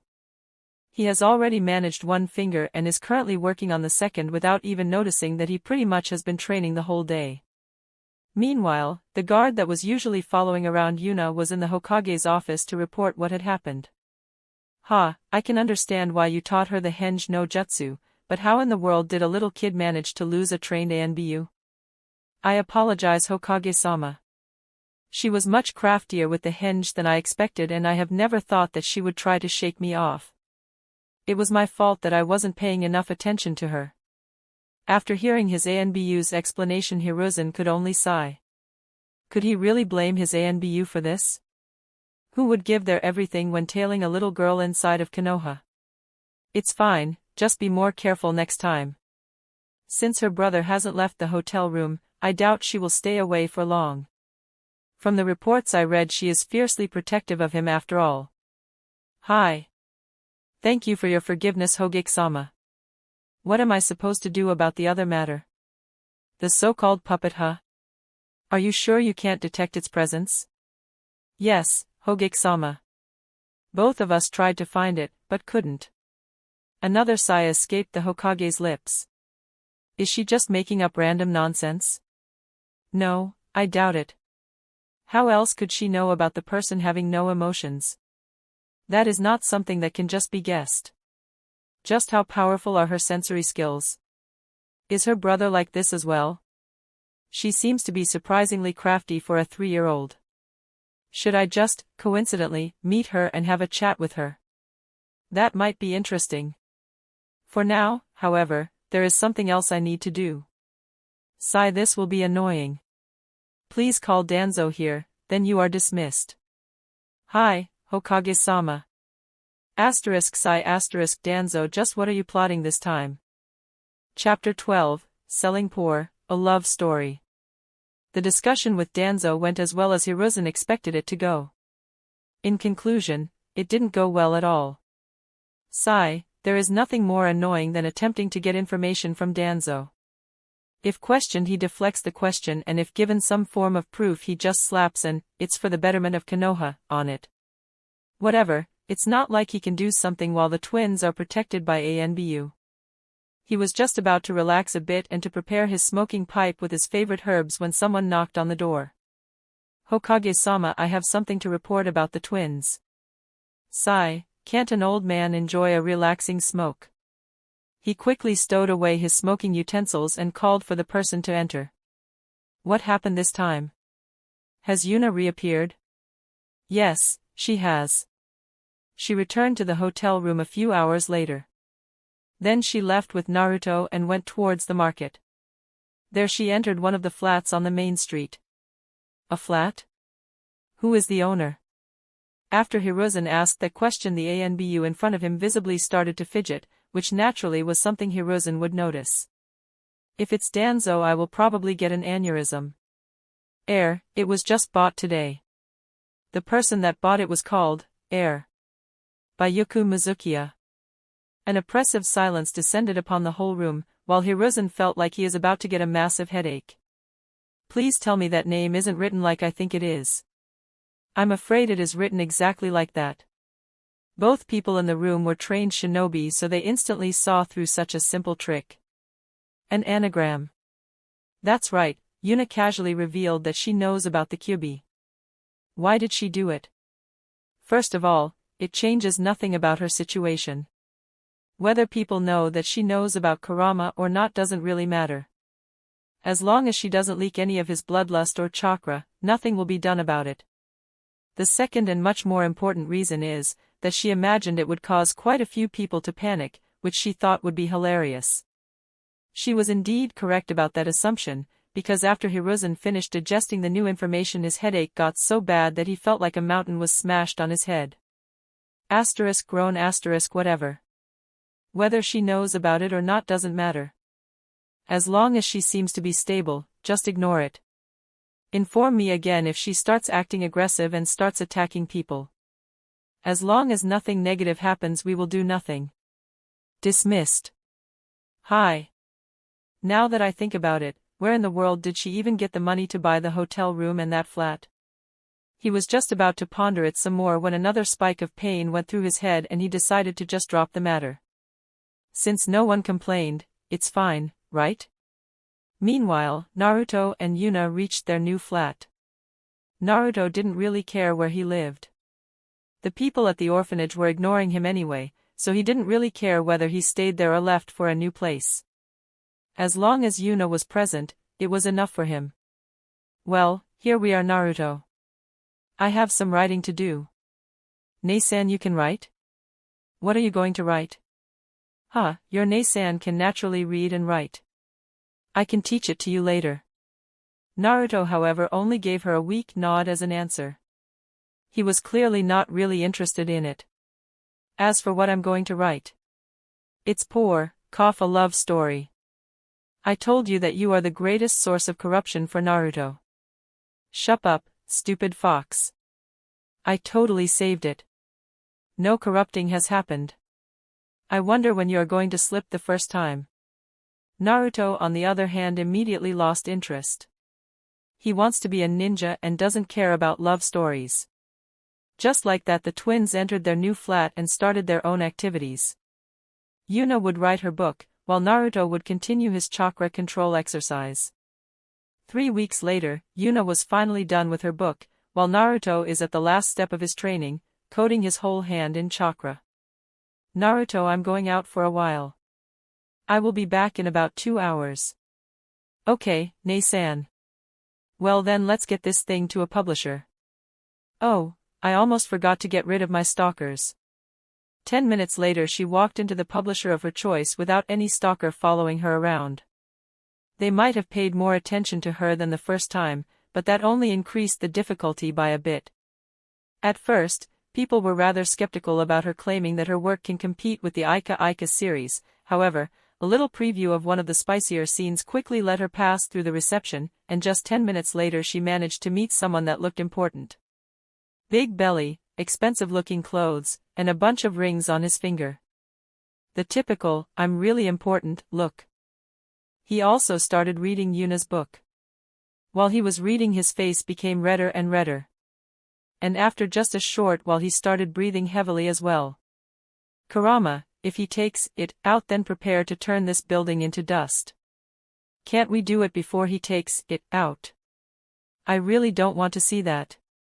Just when Yuna was contemplating Kurama's suggestion, the man smashed both his hands on the table. Outstanding. This will sell. This will sell a lot. We will publish this as soon as possible. Can you sign the contract right now? Oh, so he was just getting excited about being able to publish something good, Good thing we didn't turn him into dust preemptively. Still not convinced. Of course, but are you up for a little marketing scheme? Yuna's smile turned slightly mischievous after asking that question. There is no way she would just sell the book and then be done with it. She thought of something that might grant her an additional trump card in certain situations. Oh? What kind of scheme are we talking about here? You will send out review copies, right? That is indeed the case. We usually send out somewhere between 50 and 100 review copies. Then what if there happens to be a little accident while making those copies? For example, in one instance the main character is called by the wrong name. Let's see. Maybe the name of the main character of another novel that's really popular right now? That would be a really funny mistake, right? In case my book gets popular enough, some collector would probably pay quite a bit of money for one of those copies, right? And then, we may coincidentally find some more unsent copies laying around that we forgot to send away. Of course, all of that would just be a coincidence and certainly not attempted fraud. Have I mentioned that you are the devil? Pretty sure you called me a demon last time, not the devil. I see, that really would be a lot of convenient coincidences. Naturally, the man in front of her wasn't stupid. He could see that this scheme would make a lot of money, but also that there was a bit of a risk to it. After thinking it through some more, he decided to just accept the deal. This wouldn't be the first time someone did something like this, and certainly not the last time. Even if people started to spread rumors, that's all there will be to it. I accept. After all, what can I do if the people in the print department make a mistake like this? I can't exactly check every copy for mistakes. Indeed. By the way, I would like 5 of those accidentally written copies for myself, and naturally, I will sign all of the ones that accidentally didn't get sent. Naturally. Just like that, the two of them sat opposite each other with a crafty smile on their face and hashed out the last details of the contract. Only 4 days later a new book appeared in the bookstores and took the Fire Nation by storm, Garden of Lilies, written by Red Rose. Chapter 13, Reactions. Inside the Hokage Tower, Hiruzen could be seen happily smoking his pipe. He has had a rather good day. He, by some god's miracle, managed to finish all the paperwork for today before the sun went down. He couldn't even remember the last time that happened. Unfortunately, the silence was quickly broken by someone hastily knocking on the door. Hokage-sama, I have something urgent to report. That is Kakashi's voice. Wait. Kakashi is in a hurry? Is Konoha about to collapse? Enter. The door was quickly opened and a man with a dog-like Anbu mask hastily entered the office.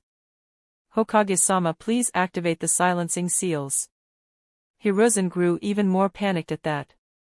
Although he didn't know what was going, he quickly activated the seals to prevent everything spoken in here from being heard by people outside the room. What is going on?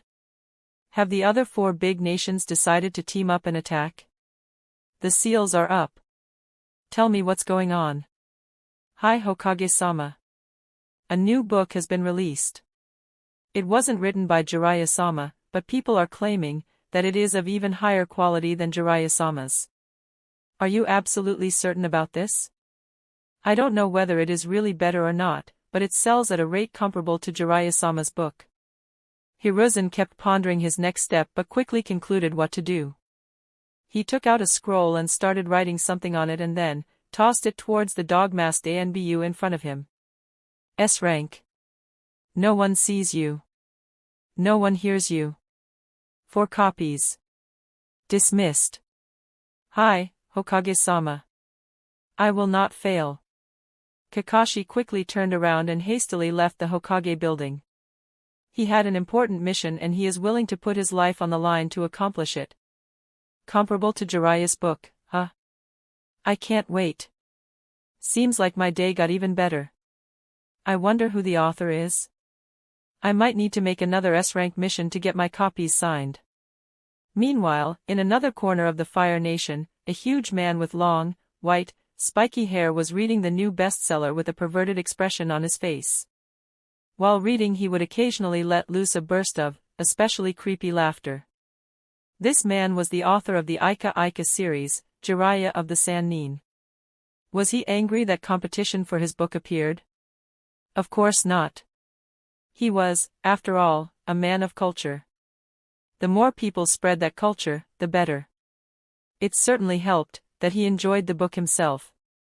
I should definitely try to find the author. As fellow men of culture, we can probably share a lot of inspirational stories with each other. I wonder why he used Red Rose as a pen name. He should have gone for something more manly in my opinion. Oh well, I will just ask him about it directly when I meet him in the future. Meanwhile, Danzo Shimura couldn't care less about the newly released book.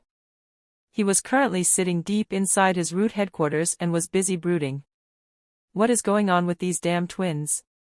By now the rumors of them being the reincarnation of the Kyuubi has spread through the whole city, and yet, they are completely fine. Yuna, the older twin, somehow deflects every situation before it can even start, while the younger one doesn't seem to be interested in leaving that flat at all. He prepares a mob to bully the girl, she casually evades them. He has some people insult her just loud enough for her to notice, she doesn't even twitch. He tells the shopkeepers to not sell her anything, she just uses a hinge and starts shopping without a care in the world. Worst of all, she can apparently give the route agent following her the slip whenever she wants to, and every time she reappears, her money reserves are filled up again.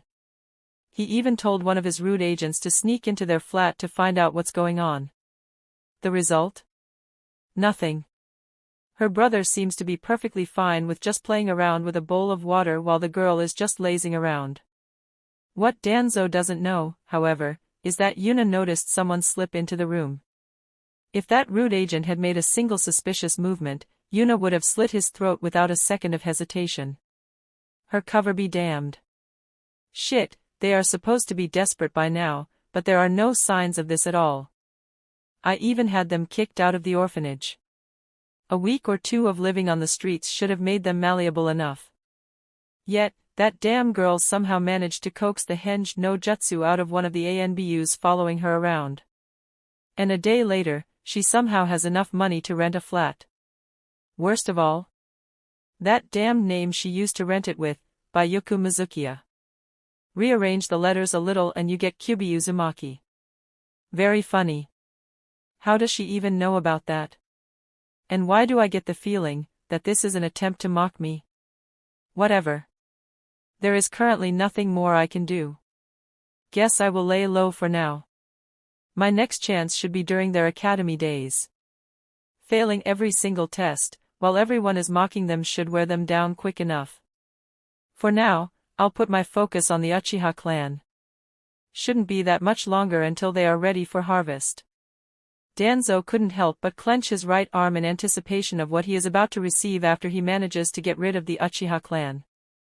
Chapter 14, Meeting an Abandoned Bunny.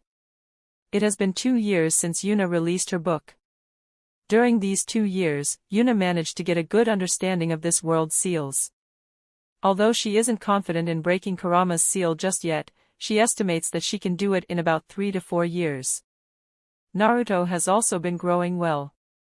He can now easily coat both his hands in chakra and even can play around with a water ball like Yuna when she first demonstrated the exercise. This quickly resulted in the two of them throwing the water ball at each other, which Yuna actually considers a pretty good training exercise for Naruto.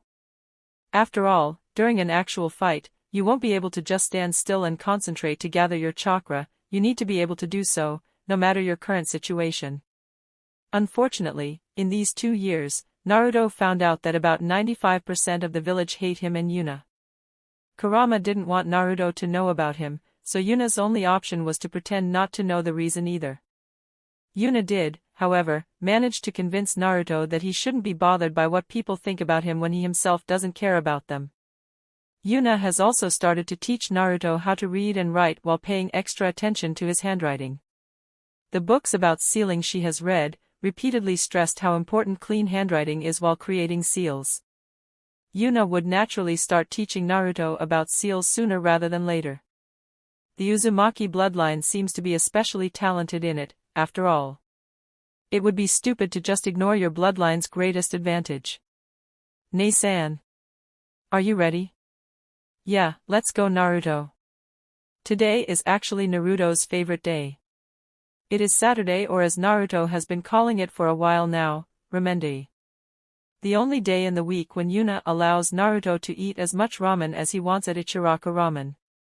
Most of the time Naruto just goes there on his own, but Yuna decided to go with him today. Both of them used the hinge to transform and then left the house. Naruto pretty much only turned his hair black, his eyes brown, and hid his whiskers, while Yuna turned into a 10-year-old girl with the same hair and eye color. Ramen. You sure are in a good mood, aren't you Naruto? Hee, of course, Nei-san. After all, today is Ramen. After only 5 minutes of walking, they reached Ichiraku's and entered the restaurant. As soon as Tucci saw Naruto, a happy smile appeared on his face. Oh, my best customer is back. And this time you even brought your Nei-san with you. Welcome back, how was your week? Good afternoon Tucci-san. Same as usual, I guess. Huh, I'm back for another Ramen. You are as energetic as ever, Naruto. Guess I should start cooking or I won't be able to keep up with your orders. Tucci actually knows who they really are. The first time the two of them went here in a hinge, Naruto got too excited and accidentally dropped his transformation. Luckily Tucci isn't stupid enough to believe that stupid rumor. It probably helped that he saw Naruto almost getting a panic attack, not because he was discovered, but because he thought he won't be able to eat his favorite ramen anymore. While eating her ramen, Yuna glanced at Naruto and nodded in satisfaction. He was still eating fast, but now it at least resembled human eating instead of an animal. As for Naruto eating ramen slowly, it seems to be something that's simply not meant to be. Just attempting to do so felt like Yuna was going against the heavens and be struck by tribulation lighting at any time. It just shouldn't be. After eating a lot of ramen, Yuna doesn't bother counting anymore. Naruto was finally satisfied, so Yuna paid Tucci and they left the restaurant to return home. On their way home, however, they heard some children yelling, which instantly made Naruto curious. He glanced at Yuna, effectively asking her for permission, which Yuna answered with a simple nod. After running for a moment, they saw what was happening. 3 boys around the age of 9 were currently beating up a little girl with blue hair that looks around Naruto's age while cursing at her. Both Yuna and Naruto didn't need to see more. Without another word, they charged at the boys to dish out a beating. 2 civilians, 1 academy student. Bruising is fine, don't break any bones. I'll take the student. Yes, Nei-san. Naruto, of course, has never been in a real fight, but that doesn't mean he doesn't know how to fight. After Naruto turned 5, he and Yuna would occasionally have light sparring matches to get Naruto used to fighting. In these fights, Yuna also taught Naruto how to properly hold back his strength. She can't always be by his side when he is moving around after all. If a bunch of civilians gets the great idea to gang up on Naruto, it wouldn't be good if Naruto turns them into blood mist, because he didn't know how much strength to use. Before the 3 boys could even understand the situation, 2 fists came flying towards their faces, knocking 2 of them out instantly. Oh, that was easier than I thought. Even though I reduced my speed and strength to his level, he went down that easy and even Naruto knocked his one out instantly.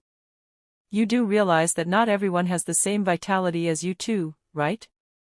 Your bloodline combined with my chakra isn't exactly a small buff to your vitality. Oops. Wait, you actually forget about that? Well, kind of.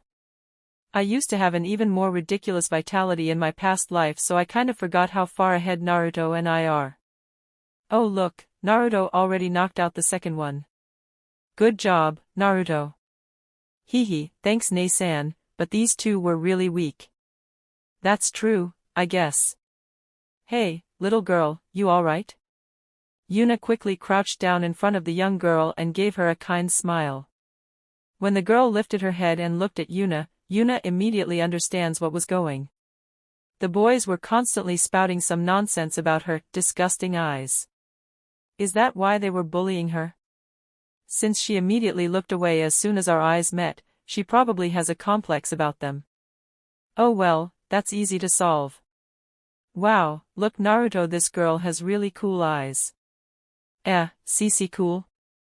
The little girl instantly looked up and met eyes with Yuna again.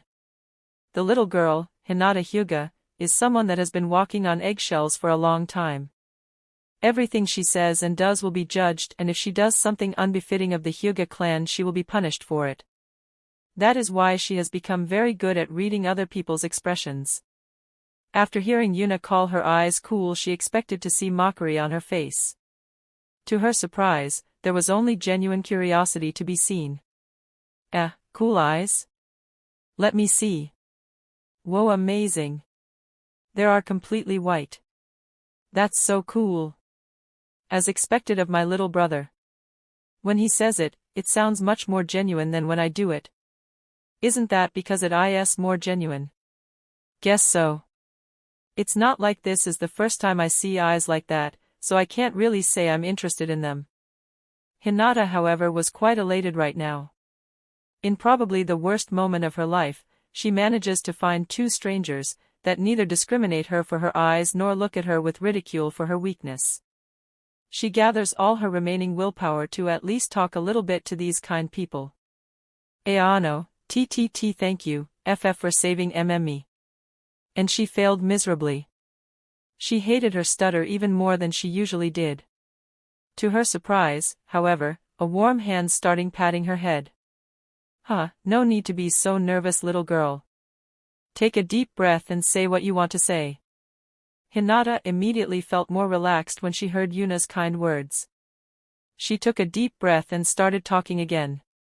Hello, my name is Hinata Hyuga, and thank you for saving me from those boys.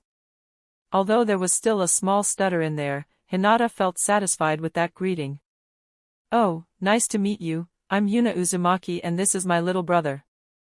Naruto Uzumaki, nice to meet you.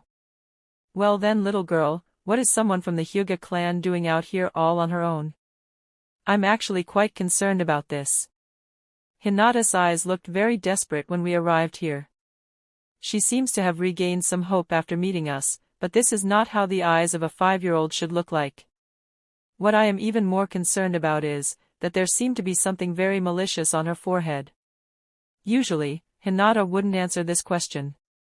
She would be too afraid to do so. Too afraid that the other person would look at her with scorn, but the hands still petting her head gave her more courage than she thought she could ever have. I was too weak. So I was kicked out of the Hyuga clan. Naruto was totally shocked by what he has just heard. Being kicked out of the family, because she wasn't strong enough? How could anyone do something like that to a member of their own family? Yuna, however, was still calm. She still had a calm smile on her face and continued to pet Hinata's head. The only one currently affected was Kurama, who felt like a volcano was about to erupt underneath him. Oi, Yuna, calm down. Don't do something stupid. What are you talking about, Kurama? I am perfectly calm. Kurama, however, knew very well that was a lie. He could clearly feel Yuna getting angrier by the seconds. She was just moments away from snapping. What happened then, Hinata? Please tell me. Don't worry. Naruto and I naturally will not judge you by it. That sentence had Kurama even more terrified.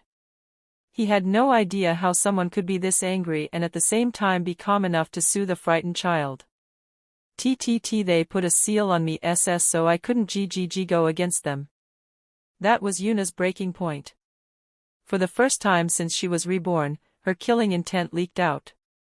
In just an instant, the whole village of Konoha was flooded with incomprehensible amounts of killing intent, and as soon as it appeared, it disappeared as Yuna regained control over herself.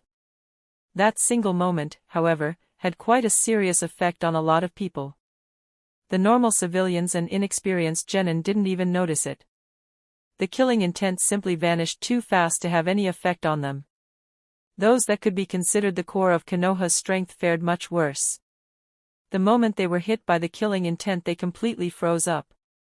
They were completely incapable of even moving a single muscle as the killing intent overwhelmed them. Then there were those that could be considered the elite of the village. Instead of freezing up, they immediately gripped their weapons and prepared themselves for a fight to the death against an unknown enemy, just to realize that the enemy was gone before he even started the attack. I apologize. I lost control there for a moment. Yeah, no shit. Sigh, this has always been my reverse scale. The moment I hear someone basically enslaving a child, I see red. It is already a miracle that the Hyuga compound hasn't been turned into a crater yet. I agree. I have no clue how you even managed to rein in that amount of rage and hatred in less than a second. If I couldn't do at least that much, how could I possibly think I could get all that hatred out of you?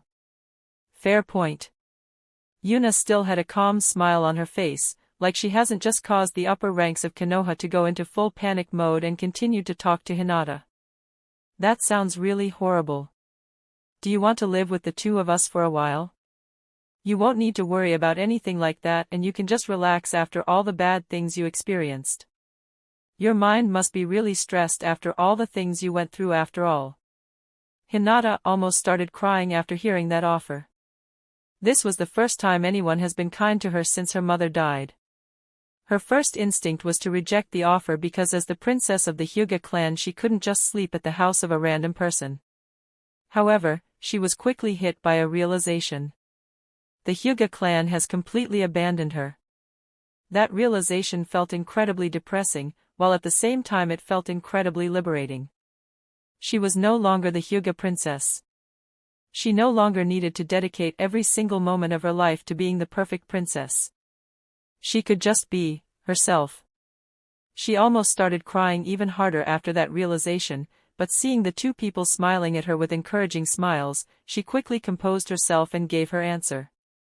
Please let me live with you for a while. Hinata didn't even notice that she didn't stutter once during that sentence. Yuna, however, had a happy smile on her face. Good, she already started healing. For someone who seems to enjoy manipulating people, you seem to be surprisingly soft on some occasions. That's just who I am. The moment I see a child suffering, I do everything I can to help them. I won't deny that I approve of that kind of trait. Of course, you do, after all, you are a big softie. Shut up. Who are you calling a softie? I am the Kyubi no Yuko. Whether it is a child or an adult, I don't care about either of them. Yeah, I believe you. On this day, Yuna met the abandoned princess of the Hyuga clan. What no one did know yet was, that at this very moment the fate of the Hyuga clan has been decided. In the future, the so-called main family would no longer exist, for the goddess of ice hates nothing more than enslaving one's own family members. Chapter 15, Modifying the Seal. After a few more minutes of walking and the trio reached the twins' flat. Hinata and Naruto both sat down, while Yuna went to the kitchen to prepare tea and snacks. Even though Naruto has just eaten around 3 tons of ramen, she knew that Naruto wouldn't say no to snacks. 5 minutes later, she came back into the living room and placed everything on the table while serving tea to Naruto, Hinata, and herself. Yuna has always enjoyed making tea and serving it to people she knows. Naruto was already used to it. Hinata, however, widened her eyes when she saw Yuna pouring her tea. Are you also from a noble clan? Yuna almost made a spit take when Hinata asked that question. Yuna has been pouring tea for people for a long time. Hinata probably confused her having a routine in it, with Yuna having learned it as something a noble lady should know. She was just about to deny Hinata's question when someone else answered for her. There is no way Nei-san is from a noble. Before he finished that sentence, however, his instincts kicked in, warning him of great danger if he continues talking. As I was saying, neither Nei-san nor I are from a noble clan. Ha ha ha, I'm starting to really like the kid. Seems like he is slowly starting to see the real you. You know what, Kurama? I think I'll just remodel my mindscape and make everything look like Hashirama. Wouldn't that be fun? Hashirama trees, mountains, and clouds. Hashirama everywhere you look. There is no way you would do something this insane just to, okay, you probably would. I apologize, seriously, please don't do that. Technically, we are from a noble clan, Naruto. Or to be more precise, a royal clan. Uzumaki was the name of the royal family of the land of whirlpools. Unfortunately, they got wiped out during the last war. Both Hinata and Naruto widened their eyes after hearing that. We are from a royal clan. So, we are royalty. Yuna only snorted at that. Royalty? What is a king without his subjects? An empty title. Those that consider themselves better than others due to their bloodline are nothing but trash in my eyes. Only hard work and unyielding willpower can bring you to the top. Yuna was about to rant some more about young masters and stuff like that when she noticed that Naruto and Hinata were currently giving her weird looks. Oops, lost control there for a moment. Bad memories? Yeah, kind of. People that think they are big shots because their daddy is important were quite frequent in my previous life. Oh well, that was rarely a problem that lived long. A well-executed assassination can solve a lot of problems after all. Are there any stories from your past life that don't have sex, assassination, or genocide as the punchline? If you give me a few hours, I'm sure I can dig one up. Pass. No. Wait. I also have quite a few stories that end in a one-on-one fight to the death. That can't be considered an assassination, right? Still passing. Tisk, fine. Asterisk cough asterisk anyway, what I wanted to say is, that you shouldn't bother about it, Naruto. Just be yourself and keep improving. I actually never heard of the land of whirlpools before. Yuna couldn't help but sneer at that. Of course, you didn't. There is no way Konoha would be willing to spread the story of how their greatest ally was annihilated before they sent a single shinobi as support. Greatest ally. This time, Naruto and Hinata asked the same question simultaneously. Instead of answering directly, Yuna asked them a question in return. What symbol is on the back of the Konoha flak jacket? That got both of them thinking for a while. After all, shinobi rarely travel normally.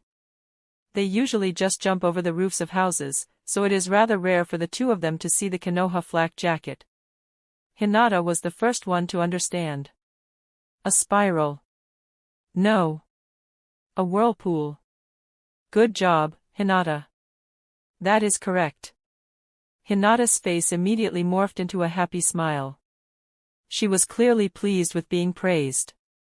Seriously, how shit are her parents at parenting?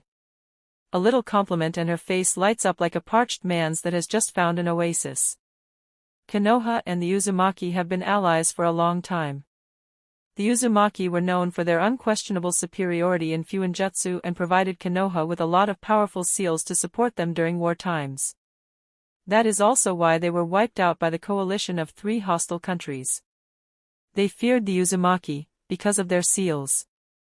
That being said, remove that headband and show me your cursed seal. I will get rid of it. GGG, get rid of it? TT, there is no way that is possible. Oi Yuna, aren't you promising a little bit too much there? Indeed. The current me probably can't get rid of it completely, but I should at least be able to modify it. What makes you think that? Everything I have read about Konoha, you have read as well, so let me ask you a question in return. What do you think of the current Hyuga clan? The current Hyuga clan? They are worthless. Perfect chakra control is something they get pretty much for free, yet, for some reason, they insist on only learning their so-called gentle fist. Additionally, they suppress those of their branch family and cripple their clan even further. The only reason they are still considered as one of the strongest clans is that despite crippling themselves at every step, the Byakugan gives them enough advantages to keep their position. Indeed. You should also know that previously their cursed seal only sealed away the Byakugan when the person dies or the Byakugan is stolen and didn't have any of that slavery nonsense pushed into it. I see, so you just want to remove the second part and keep the first. Correct. I don't think making the eyes useless when someone tries to steal them is a bad thing. I even consider it something rather smart to do. But some years ago, someone in the Hyuga clan clearly had greater ambitions. He modified it and incorporated a slave seal. Whoever designed the original seal was probably someone especially talented in seals, and I don't think I can casually undo a seal he probably spent years designing. After that sentence, a sneer filled with disdain appeared on Yuna's face inside her mindscape. However, the seal of some stuck-up old bastard that can't even figure out the consequences of enslaving more than 90% of his clan is something I have the confidence to break. Of course, it is possible, it is me after all. Hinata was still dumbfounded while Naruto only made a sagely nod. Hinata's face immediately morphed into a happy smile. She was clearly pleased with being praised. Seriously, how shit are her parents at parenting? A little compliment and her face lights up like a parched man's that has just found an oasis. Konoha and the Uzumaki have been allies for a long time. The Uzumaki were known for their unquestionable superiority in Fuinjutsu and provided Konoha with a lot of powerful seals to support them during war times. That is also why they were wiped out by the coalition of 3 hostile countries. They feared the Uzumaki, because of their seals. That being said, remove that headband and show me your cursed seal. I will get rid of it. Get rid of it? There is no way that is possible. Oi Yuna, aren't you promising a little bit too much there? Indeed. The current me probably can't get rid of it completely, but I should at least be able to modify it. What makes you think that? Everything I have read about Konoha, you have read as well, so let me ask you a question in return. What do you think of the current Hyuga clan? The current Hyuga clan? They are worthless. Perfect chakra control is something they get pretty much for free, yet, for some reason, they insist on only learning their so-called gentle fist. Additionally, they suppress those of their branch family and cripple their clan even further. The only reason they are still considered as one of the strongest clans is that despite crippling themselves at every step, the Byakugan gives them enough advantages to keep their position. Indeed. You should also know that previously their cursed seal only sealed away the Byakugan when the person dies or the Byakugan is stolen and didn't have any of that slavery nonsense pushed into it. I see, so you just want to remove the second part and keep the first. Correct. I don't think making the eyes useless when someone tries to steal them is a bad thing. I even consider it something rather smart to do. But some years ago, someone in the Hyuga clan clearly had greater ambitions. He modified it and incorporated a slave seal. Whoever designed the original seal was probably someone especially talented in seals, and I don't think I can casually undo a seal he probably spent years designing. After that sentence, a sneer filled with disdain appeared on Yuna's face inside her mindscape. However, the seal of some stuck-up old bastard that can't even figure out the consequences of enslaving more than 90% of his clan is something I have the confidence to break. Of course, it is possible, it is me after all. Hinata was still dumbfounded while Naruto only made a sagely nod. If it's Nei-san, she can probably do it. Naruto, of course, had absolutely no basis for that statement, but so far, Yuna has always done things that seem ridiculous. When he was just 3 years old, he didn't really get it, but now that he is 5, he has realized that a 3-year-old shouldn't be able to casually prepare a hotel room or a flat.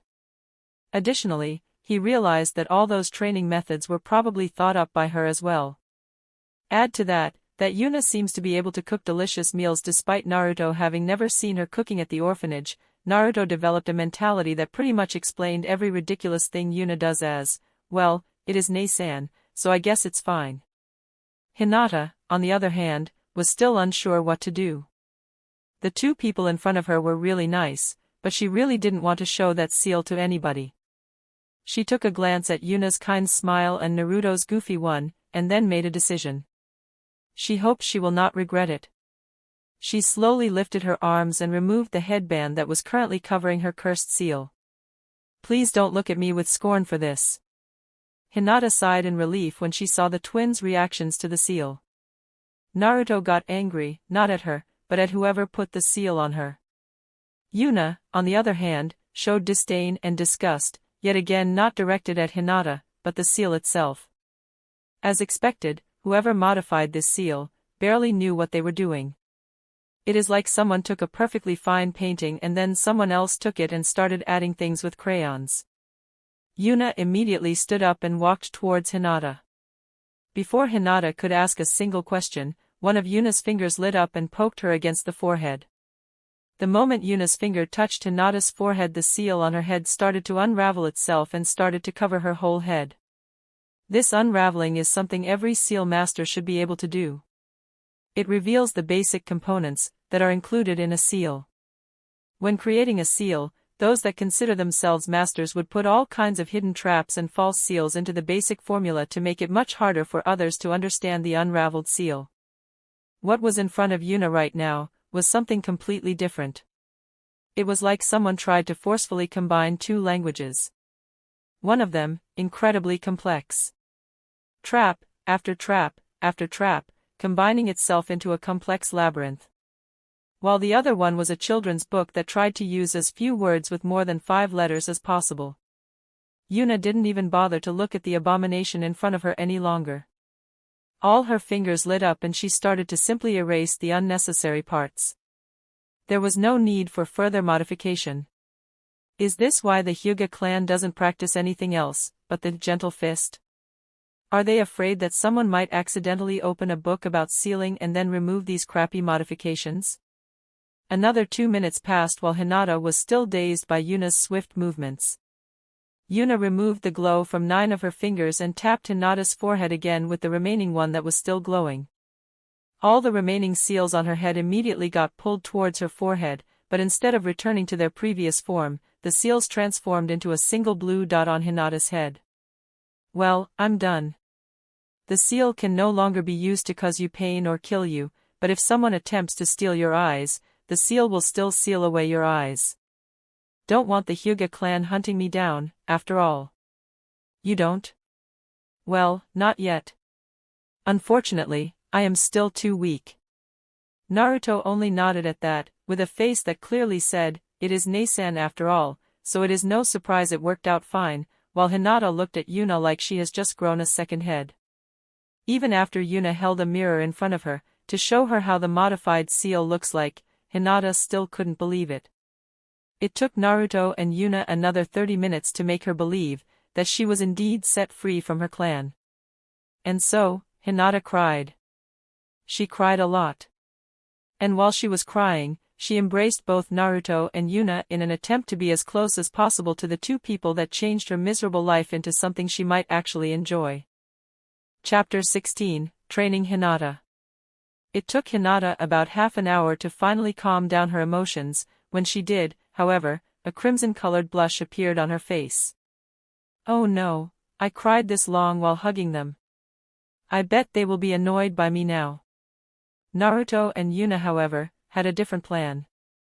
They both saw Hinata's red face and gave each other a glance.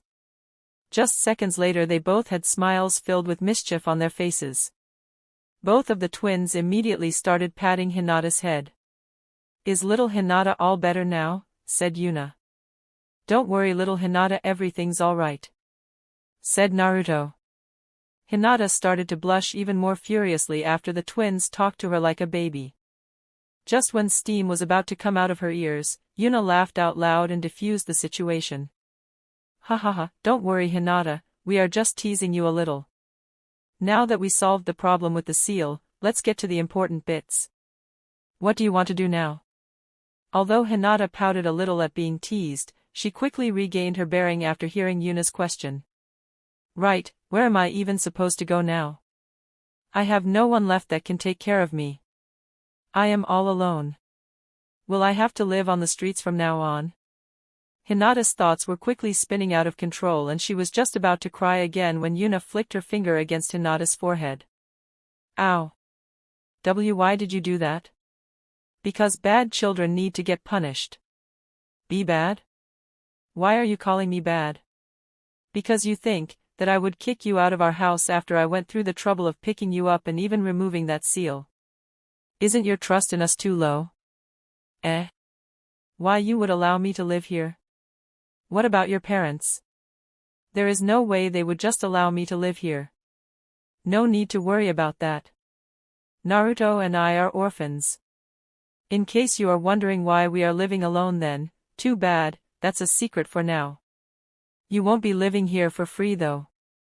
You will help us with chores and you will spend a lot of time training with Naruto and me to get stronger. Hinata immediately got depressed when she heard that she was supposed to train. She had no talent, after all. No matter how much she trained, she just wouldn't get stronger. She could only lower her head and attempt to get out a sentence. I can't train. I am weak, oh Talon. She could barely get out the whole sentence. She was simply too afraid that the siblings would abandon her if they found out how useless she was. Hinata was currently looking at the ground so she couldn't see Yuna rolling her eyes at her. Just how messed up is this little girl's confidence? The moment the word training is said, she immediately returns to her shell, while muttering nonsense about being weak and having no talent. Okay, let me tell you two things about that. First, of course, you are weak. You are a 5-year-old little girl. I would be rather surprised if you weren't weak. Second, those that claim to have no talent for getting stronger, either don't try hard enough or use the wrong method. Which one are you, little Hinata? Hearing Yuna's words, Hinata actually got angry. I am working very hard, you know. I train every day until I collapse. There is no way this can be considered not working hard. Even though Yuna was currently being yelled at, she still had a casual smile on her face.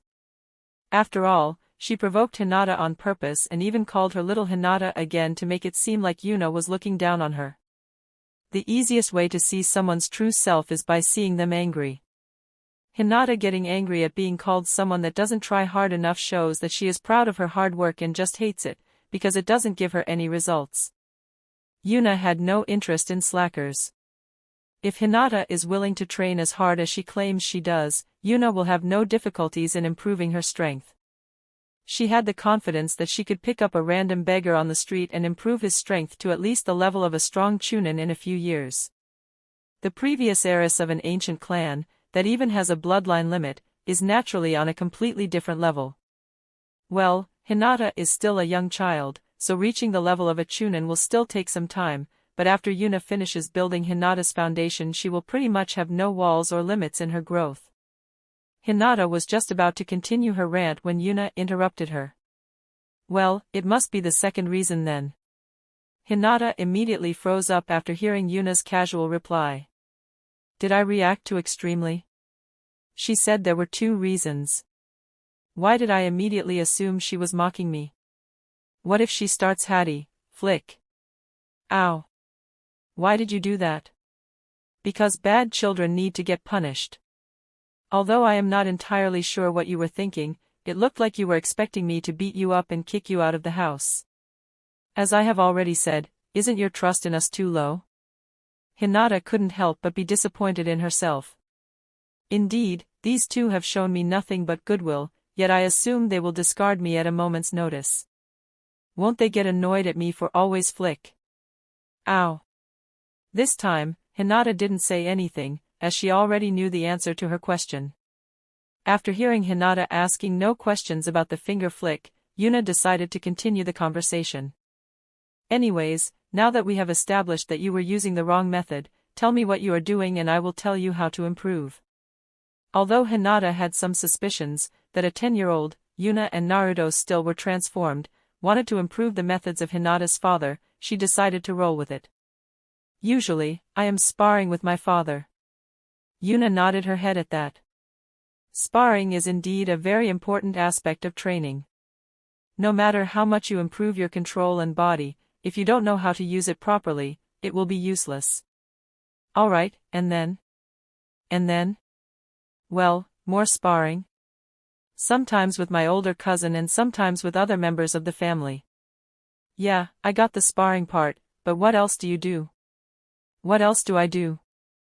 There is no way I can still move after having fought other people the whole day. Please don't tell me your training only consists of fighting other people.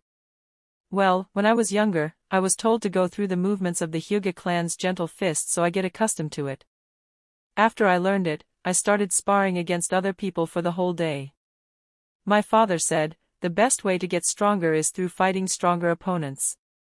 Yuna almost spat out blood after hearing Hinata's explanation. The sentence, the best way to get stronger is through fighting stronger opponents, certainly isn't wrong, but what kind of nut job would do so all the time? If you push yourself during a dangerous fight, it is indeed possible to break through your limit, but constantly pushing a person and expecting that person to constantly break through the limit is just insane. There are only very few people that can go through with that kind of training. They need to be 100% insane and need to have pretty much unshakable willpower. Something almost impossible to achieve. What Yuna didn't know yet was that a certain boy currently wearing green spandex and running on his hands around Konoha, while shouting about youth, was exactly that kind of type of person. Alright, let's put that method aside for now and try something different. First, let us have a little spar, so I can see your strength. Just a few minutes, so I can get a good look at your current skill level, okay? No need to push with everything you've got, okay? They quickly left for a nearby training area to have their sparring match, and a few moments later Yuna proclaimed the start of the fight. Although Hinata didn't understand why Yuna was constantly pointing out that she didn't need to go all out, she took the gentle fist stance and started waiting for Yuna's attack. However, the moment she took the stance, Yuna immediately started frowning. What is with that stance? It doesn't fit her at all. Hinata, before we start, I would like to ask you a question I hope you can answer. Does everyone in the Hyuga clan learn the same type of gentle fist? Hinata couldn't help but be confused by that question. The same type? Are there other types? Why would they want to learn anything else? The gentle fist is Konoha's strongest taijutsu style after all. Of course not, the gentle fist is known as Konoha's strongest taijutsu style after all. Everyone in the Hyuga clan learns it. Yet again, Yuna was on the verge of coughing out blood. Someone, somewhere in the history of the Hyuga clan seemed to have seriously up how the clan is run. There is no strongest technique, there is only the technique that is most compatible with you. For example, in her previous life, Yuna had picked up an incredibly eccentric disciple. For reasons that are still completely unknown to her, he insisted to train himself in a rather odd Tao. The Tao of cheese. When Yuna heard his resolve for the first time, she considers beating him up until he changes his mind, but she didn't. Being insane isn't weird for long-lived cultivators, after all, so she just let it go. Pretty much everyone was laughing at him for that choice, or at least they were laughing at him until he somehow made a breakthrough and became the god of cheese, reaching godhood far faster than almost all of Yuna's other disciples. Although Yuna still felt slightly disgusted at remembering massive amounts of people choking to death on even more massive amounts of cheese, she couldn't help but occasionally remember that eccentric disciple of hers with some fondness. Anyway, in conclusion, assuming that a technique that works well for one person will also work well for another one is just ridiculous. Just from seeing the basic stance, Yuna could see that the gentle fist is tailored for men. Fewer possibilities for movement while focusing on the range of the hands, rather than on speed or dexterity. A technique that is fit for women would, without a doubt, put much more focus on speed and moving around the battlefield. Yuna immediately decided to cancel the match. There was simply no need for it. No matter how far Hinata's training has pushed her, there is no way she could show it with a fighting style that completely crippled her. Okay Hinata, let's forget about this match for now and change the rules a bit. I will teach you a new combat style. Give me 1 month, no, 2 weeks. If you, after these 2 weeks, think that you prefer the gentle fist, then you can keep training it, but if you think the style I taught you is better, you will focus on that style from then on and follow the training methods I give you. What do you think? Although Hinata didn't understand why Yuna suddenly cancelled their sparring match, she just nodded for now. In her opinion, there was no way that there was a better combat style than the gentle fist since it is considered the strongest one in Konoha, but since she would only lose 2 weeks of training, she doesn't mind trying Yuna's combat style for that time period and then switches back to the gentle fist. What she didn't know yet was that after these 2 weeks were over, she wouldn't even bother to spare the gentle fist a single thought. Chapter 17, Trust. It has been 2 weeks since the twins met Hinata and so far, things were going pretty well. Hinata was rather surprised when the twins dropped their transformations and revealed that they are the rumored demon twins, but considering how much Yuna has helped Hinata, Hinata discarded that rumor as nonsense instantly. Yuna also started to modify the gentle fist. She pretty much discarded everything about it, except for the ability to eject chakra out of one's tenketsu. The Hyuga clan had a huge advantage in learning this, and discarding it would have been just plain stupid. Yuna quickly developed a new combat style for Hinata. The slow and chakra-filled palm strikes were replaced with quick finger blows. She could no longer heavily damage organs with one hit, but instead went for cumulative damage. Since finger blows couldn't go against fist or palm strikes, Hinata would instead focus on dodging and, if that fails, blocking strikes with chakra ejected out of her tenketsu at the corresponding place to redirect the strikes. After seeing what Yuna had thought up, Hinata said that there actually is a Hyuga clan technique called Hakusho Kaiten that involves ejecting chakra out of every tenketsu and spinning around to block attacks. Yuna, however, just told Hinata that she shouldn't bother herself with techniques that force her to stand still. Yuna also had to hold in her laughter a little bit at that kind of technique. Yuna thought that Hinata probably misunderstood someone talking about it. If the enemy is just standing still on the spot and spinning around, couldn't you just wait until he stopped spinning and punch him in the face? The trio was currently standing on a nearby training ground and was preparing to have a sparring match.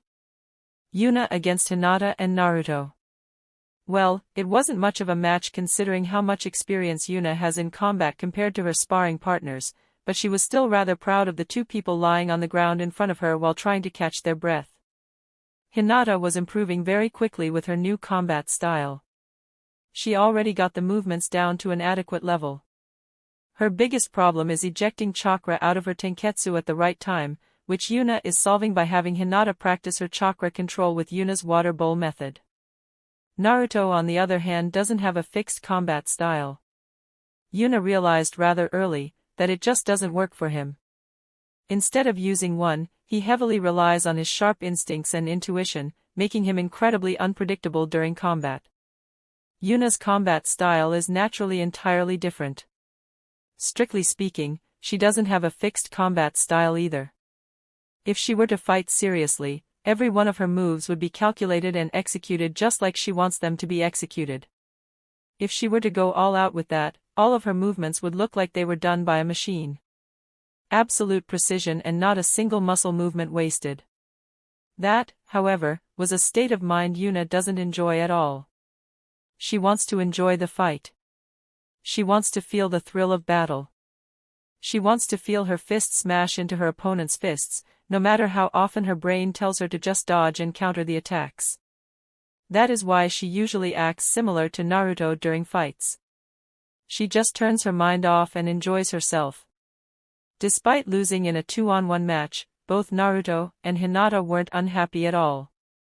Despite having difficulty breathing, they both had smiles on their faces. They felt how they were getting stronger. Every time they fought Yuna, their bodies moved a little better and they could keep up with Yuna a little longer. The most satisfied one was, without a doubt, Hinata.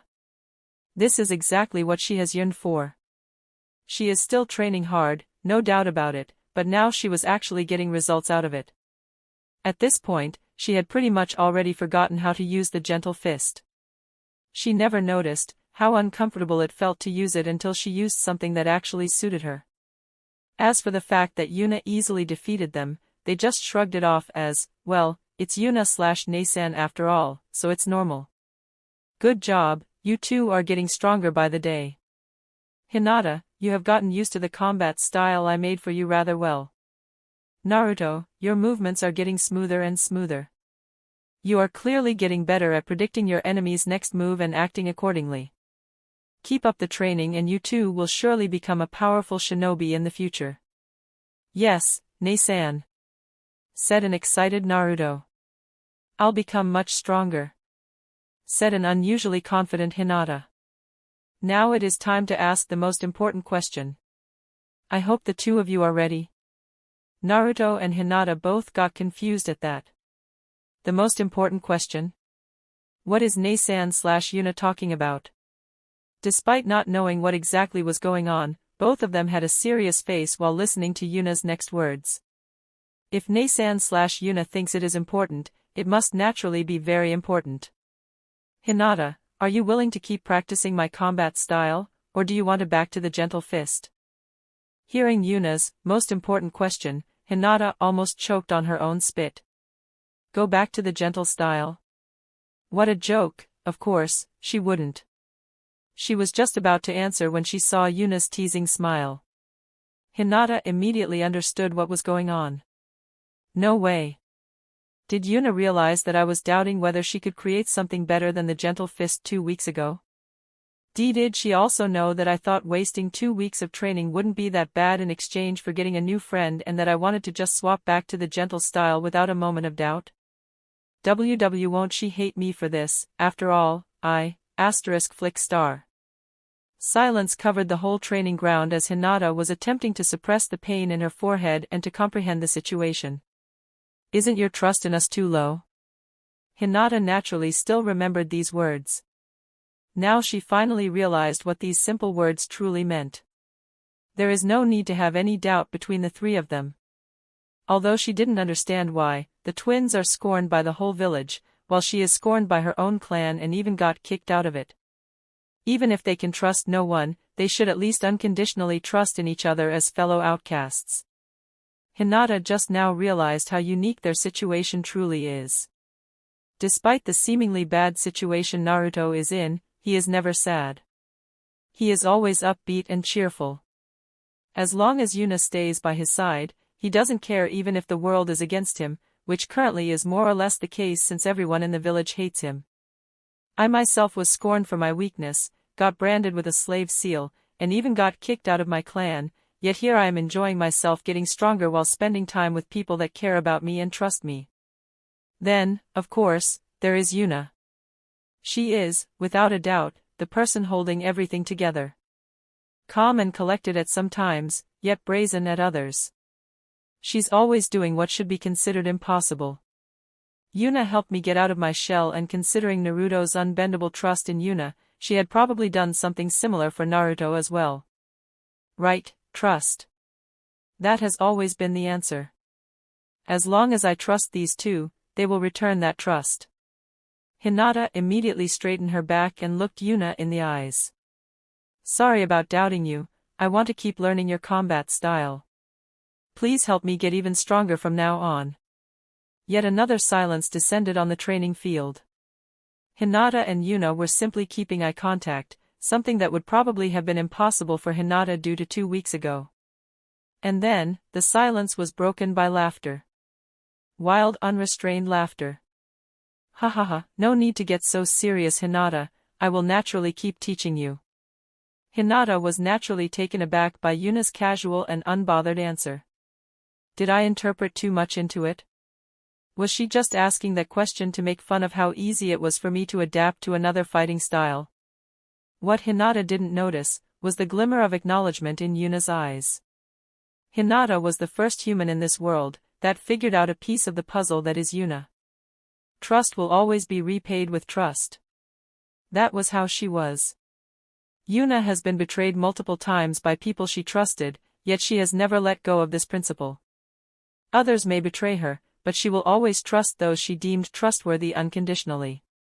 Over her very long life, she has developed a keen sense of whether she could trust a person or not. Kurama was the first being she started trusting in this world. He wore his emotions on his sleeve and hated nothing more than breaking someone's trust. The next one was her little brother, Naruto. At first, Yuna thought he was this innocent and pure simply because he has yet to understand that there were bad things in the world as well, but even after being scorned by the whole village, he had no change in his personality at all. And now, Hinata appeared. She was simply too young to have experienced the things Kurama had experienced and couldn't be compared to him. Neither does she have the unwavering innocence that Naruto has. Instead of that, she has an unwavering will to be acknowledged by those around her. Hinata already considers Yuna and Naruto as someone close to her. She will not even consider betraying that trust. She understands just how much the twins have helped her and will, under no circumstances, even consider doing something detrimental to them. While these three people were improving their bonds, two ANBUs were running around Konoha while cursing again and again at a certain trio that somehow managed to slip away from their watch with seemingly no hardships at all. They could somehow explain away how Yuna manages to give them the slip, but now she even managed to take an additional two people with her and slip away just as casually. Both of the ANBUs swore that they would request the Hokage to put different people on watch duty from now on. They couldn't take this anymore. Chapter 18, Academy. 2 years have passed since the twins picked up Hinata and it was finally time for the trio to attend the Shinobi Academy. While Hinata and Naruto were excited about it, Yuna could only smile wryly. Someone will definitely try to mess with us again. The other side has been rather silent so far, but I don't think the harassment will stop. I should probably talk with the other two about this, so they aren't too disappointed and know how to act in front of everyone. This is especially true for Hinata. If the Hyuga clan notices that she isn't useless, they might try to forcefully re-adopt her by spouting some hypocritical nonsense about how important family is or something like that. The people in the village have now started to hate Hinata as well, so I don't think that chance is very high, but who knows what the Hyuga clan is thinking. I doubt they are willing to take in the demon's servant, but you never know. After explaining everything to the duo, they got slightly depressed, but at the end of it didn't care that much about it. They would just treat school as training for infiltration missions. They quickly left for school in their untransformed states and received tons of angry stares while they were walking. By now, Naruto and Hinata didn't care about that in the slightest anymore, while Yuna didn't care from the beginning. Why should she be angry at an ant insulting her, after all? That's just below her. They quickly approached the academy and as soon as they did, a ton of parents were pulling their children away from them. Yuna noticed, however, that the parents that were shinobi didn't do the same. As expected, those that have reached a certain level of skill won't be swayed by random rumors. Being a shinobi is all about gathering information after all. Yuna saw that the people were pretty much making a path for the trio while attempting to pull their children away. How could Yuna let such a nice opportunity go? Wow! Hinata, Naruto, look! These people are making a path for us. That's so nice. Naruto is actually quite quick in the head when it is about annoying people, so he answered pretty much instantly. You are right, Nei-san. They are much nicer than all those idiots that hate us for no reason at all. Naturally, their conversation was heard by everyone around them, amplifying the hatred in the gazes directed at them even further. The trio made its way to the front of the crowd and stopped near a pedestal that seems to have been built recently. They waited for a while when the person that was supposed to hold the speech arrived. It was none other than the Hokage, Hiruzen Sarutobi. The children in the audience immediately became excited.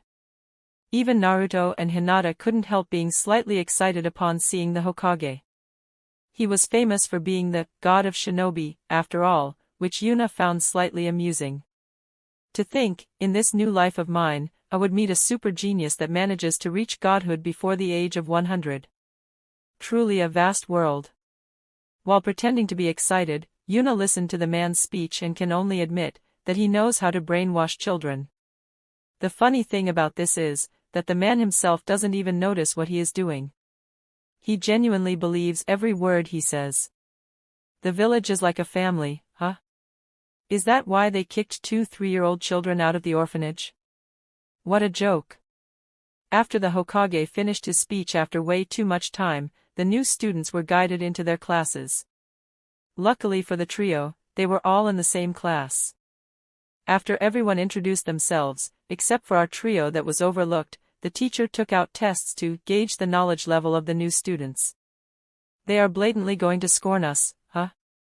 That test paper seems fishy as hell. Who writes a test on their first day of school? As soon as Yuna had the test in her hand, she knew what was going on. A genjutsu on top of the test, huh? She gave Hinata and Naruto a glance, and it seems like they noticed as well. They communicated with their eyes for a moment and then came to a decision. They would just play it dumb. The more time they had to grow stronger the better, no need to blow the cover early. After the test, they had to sit through a few more boring lessons until they could finally go home.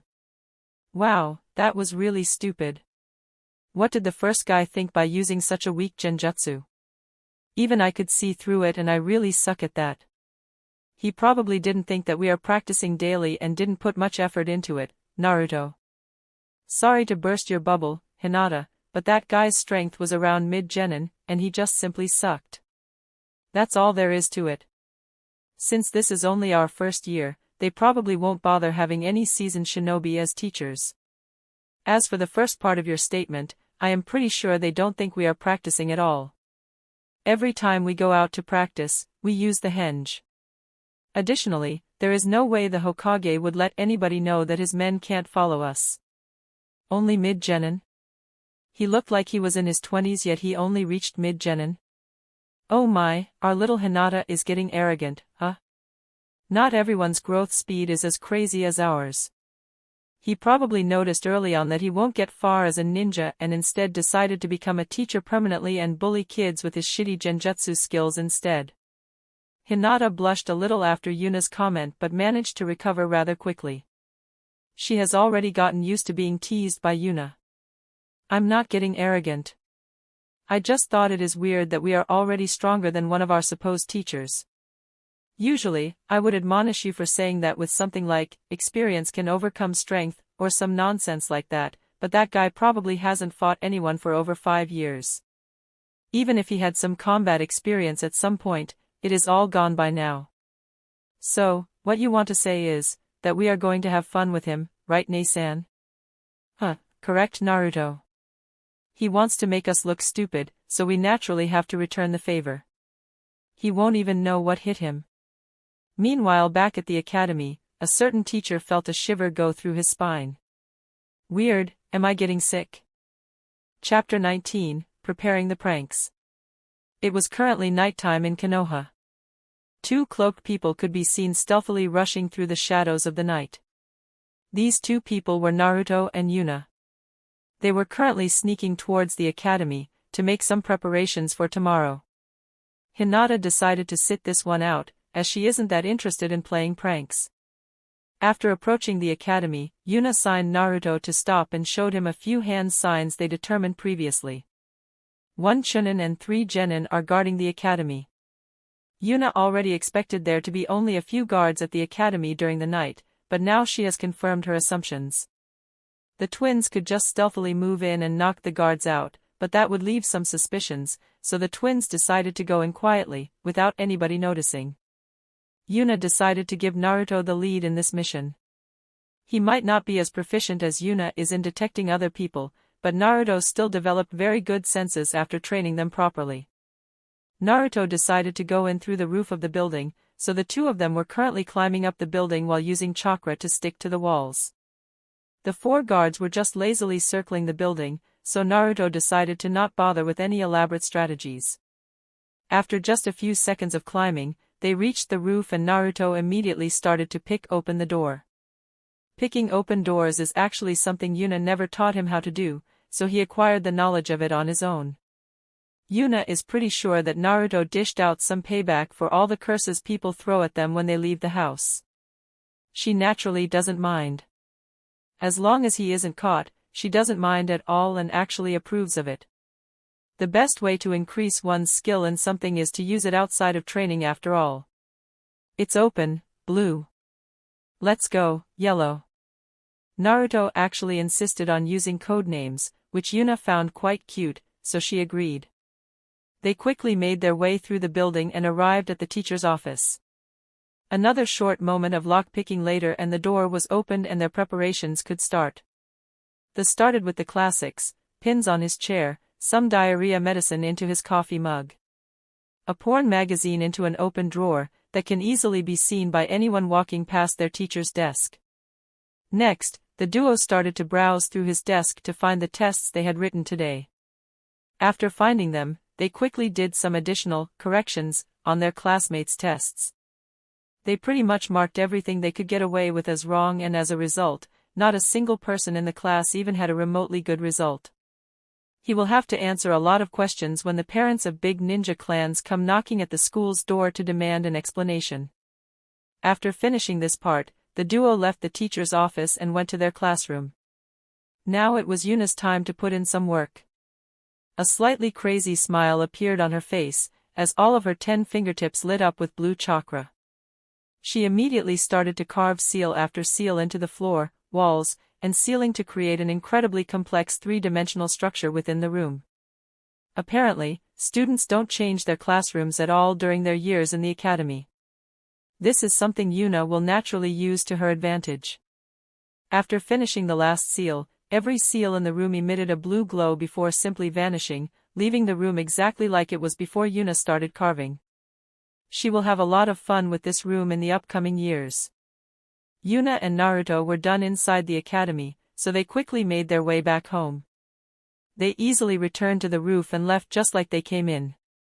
Silently, without anybody noticing anything being off. Well done, Naruto, you were never careless and everything worked out perfectly. Your infiltration skills have certainly improved. Thanks, Nei-san. Lately, I felt like it is much easier to understand where people are and how they are currently feeling. Oi, Kurama, did you hear that? Seems like your other side is slowly warming up to my little brother. Keep dreaming, I bet Naruto is only imagining things. I'm sure he is.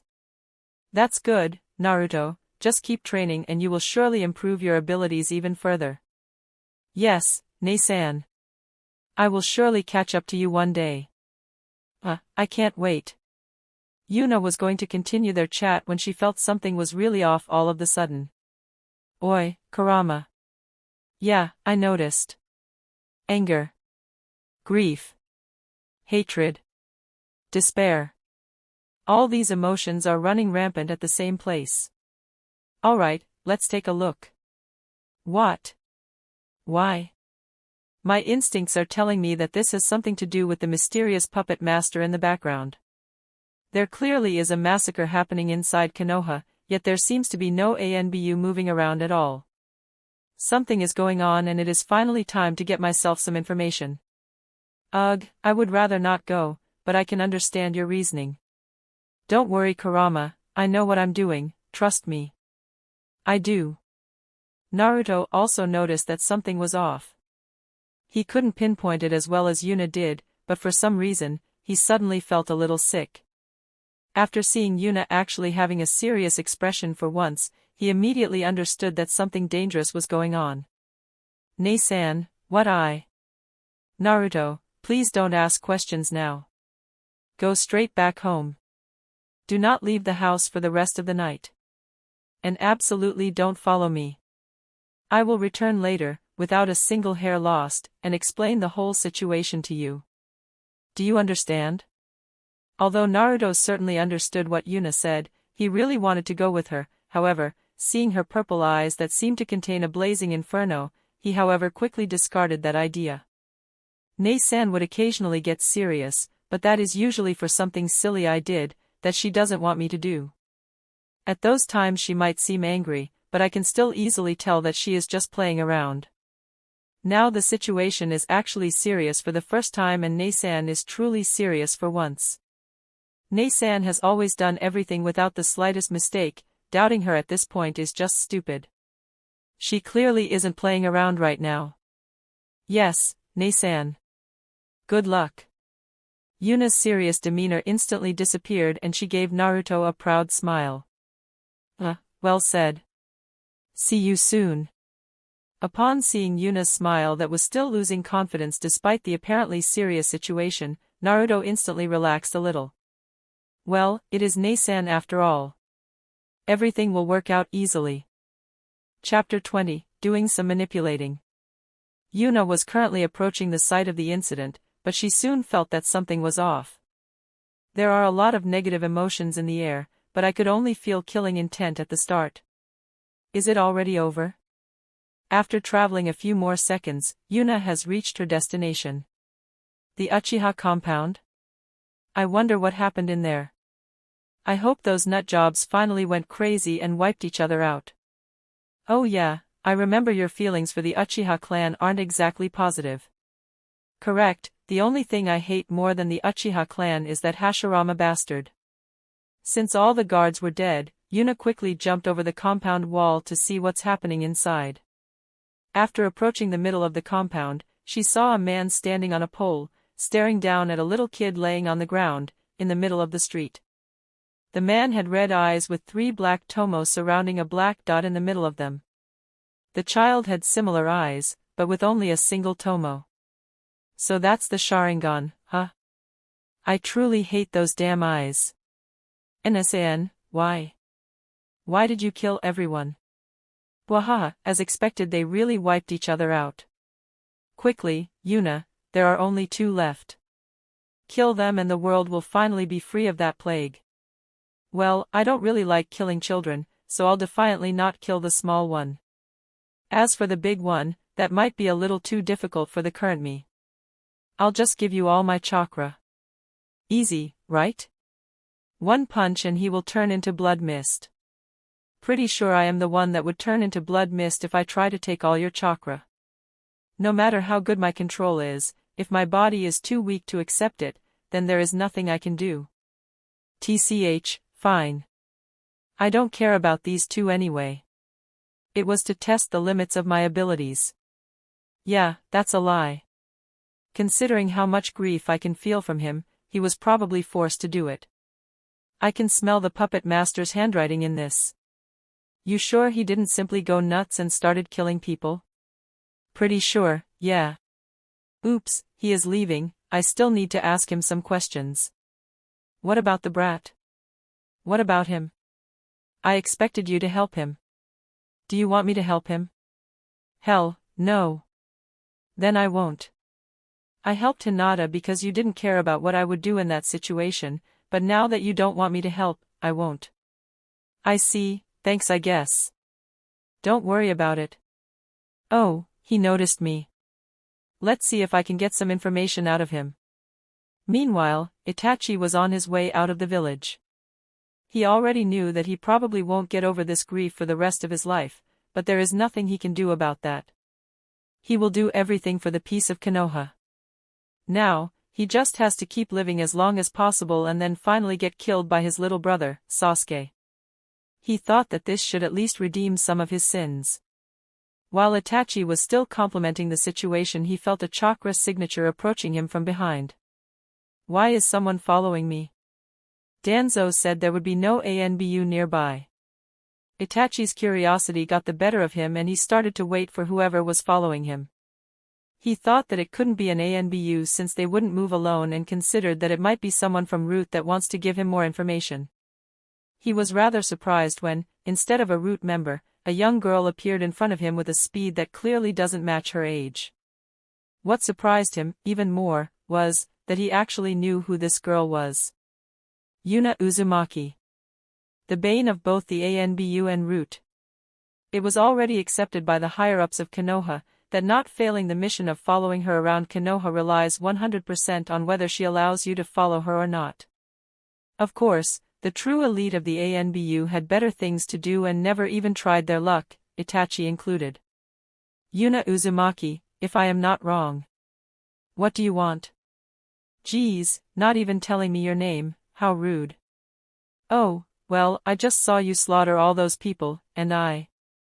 Before she could finish speaking, a powerful genjutsu was cast on her. Yuna, however, just shrugged it off with Kurama's help. You are seriously rude, you know? At least let me finish speaking. Itachi, however, was truly stunned by what just happened. Did an 8-year-old just shrug off my genjutsu like it was nothing?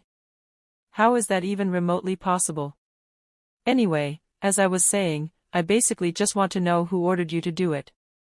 Considering how much grief you are feeling over this, your loyalty to him should be pretty much shattered, right? Itachi, however, was still completely dumbfounded. She knows I am grieving about it? But how? Should I just attack her? No, she is one of the Jinchurikis, killing her would cripple the village. Besides, I really don't want to kill young children if I can prevent it. Since genjutsu doesn't work either, I'll have to trick her with lies. Grief? I am not grieving for my clan. They were just stepping stones for me. Just something to test my abilities on. Yuna, however, didn't bother to even consider what Itachi just said. Yeah, I already heard that lie inside the compound, no need to repeat it. What? She was inside the compound? How could I not have noticed her? No, even more important, why is she not afraid? I just killed a lot of people, but she seems to be completely indifferent to it. Okay, look here, Uchiha, whose name I still don't know. I don't care about your clan, your motives, or even for the person that survived. I only want to know if the person that has ordered you to do it is the same person that is responsible for Naruto and me getting harassed at every step we take. If the answer for that is yes, then I would also like to know how he looks and what he is called.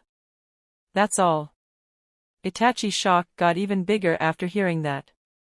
She even has that figured out? But how? Did she just guess? Shit, can't think too long, I need to deny it quickly before she gets suspicious. It is not the same person. Yuna and Itachi held eye contact for a while before Yuna nodded her head. As expected, so it was the same person. What the hell is even going on? Although Itachi's face was still as indifferent as it has been at the start of the conversation, his mind was pretty much in shambles. What the hell is going on? How did she understand that I was lying? Why is she so confident in her own conclusion? As a trained shinobi, Itachi naturally has tons of experience in reading people and getting information from them.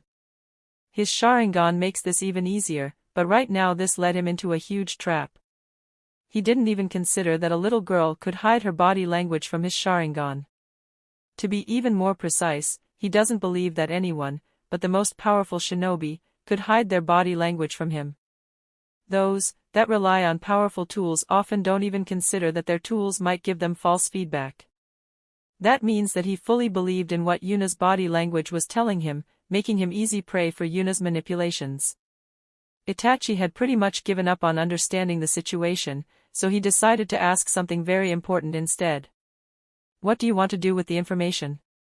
If Yuna said that she would do something that would harm the village, Itachi would naturally say nothing and report the matter. Isn't that obvious? Some random dude, I have never even heard of, wants to make my brother's life miserable. I need to gather as much information as I can about him so that I can keep him away from my little brother. What about your own life? What about it? As long as my little brother is fine, then I don't care about anything else. Itachi actually relaxed a little after hearing that. He felt like having Yuna as an enemy would be very dangerous, but as long as she just wants to protect her little brother instead of seeking revenge, then there should be no problem. She is still telling the truth without any falsehood. She is exactly like me. I would also do everything for my little brother. Meeting me like this is clearly dangerous, yet she approached me without a single doubt in her mind just to protect her brother. I guess I can put some trust in her. Danzo Shimura, one of Konoha's elders. Thank you for that. Now, I at least know who to avoid. Itachi only nodded at her and then used the Shunshin no Jutsu to continue leaving the city. As soon as Itachi left, a vicious sneer appeared on Yuna's face. So, it really was that mummy bastard. I had my suspicions about him since he looks incredibly shady even in books, but now I finally have my confirmation. However, killing one of Konoha's elders won't be easy. I don't even know where he is right now, and even if I knew, I doubt I can assassinate him without being seen right now. Just why did he give you that information? Even I understand that leaking something like this would be incredibly dangerous for the village. Why did he disregard that and gave you the information freely? A combination of tricking his senses, abusing his overconfidence, his currently unstable mind, and emotional manipulation by setting us on the same level as people that would do everything to protect their little brother, something that he has undoubtedly just done inside the Uchiha compound. You truly are the devil, aren't you? No need to praise me. I actually found manipulating him like that rather fun. Not sure why you thought that was a compliment, and I'm pretty sure that makes it even worse. Oh well, let's return home. It is finally the time to lift your seal and introduce Naruto to you. Are you really sure about that? Didn't you fear that his mind will get some damage when you tell him too early? Yes, I said that, but Naruto has shown me how far he has grown today, and he can take the news now. It is nice of you to care about Naruto's mental health. Like I would care about that. Additionally, it is a good moment for him to meet his parents again, don't you think so? Still don't care. Yeah. That's the end of this tale for now. Make sure to check out the Discord and I'll see you in part 2. Peace.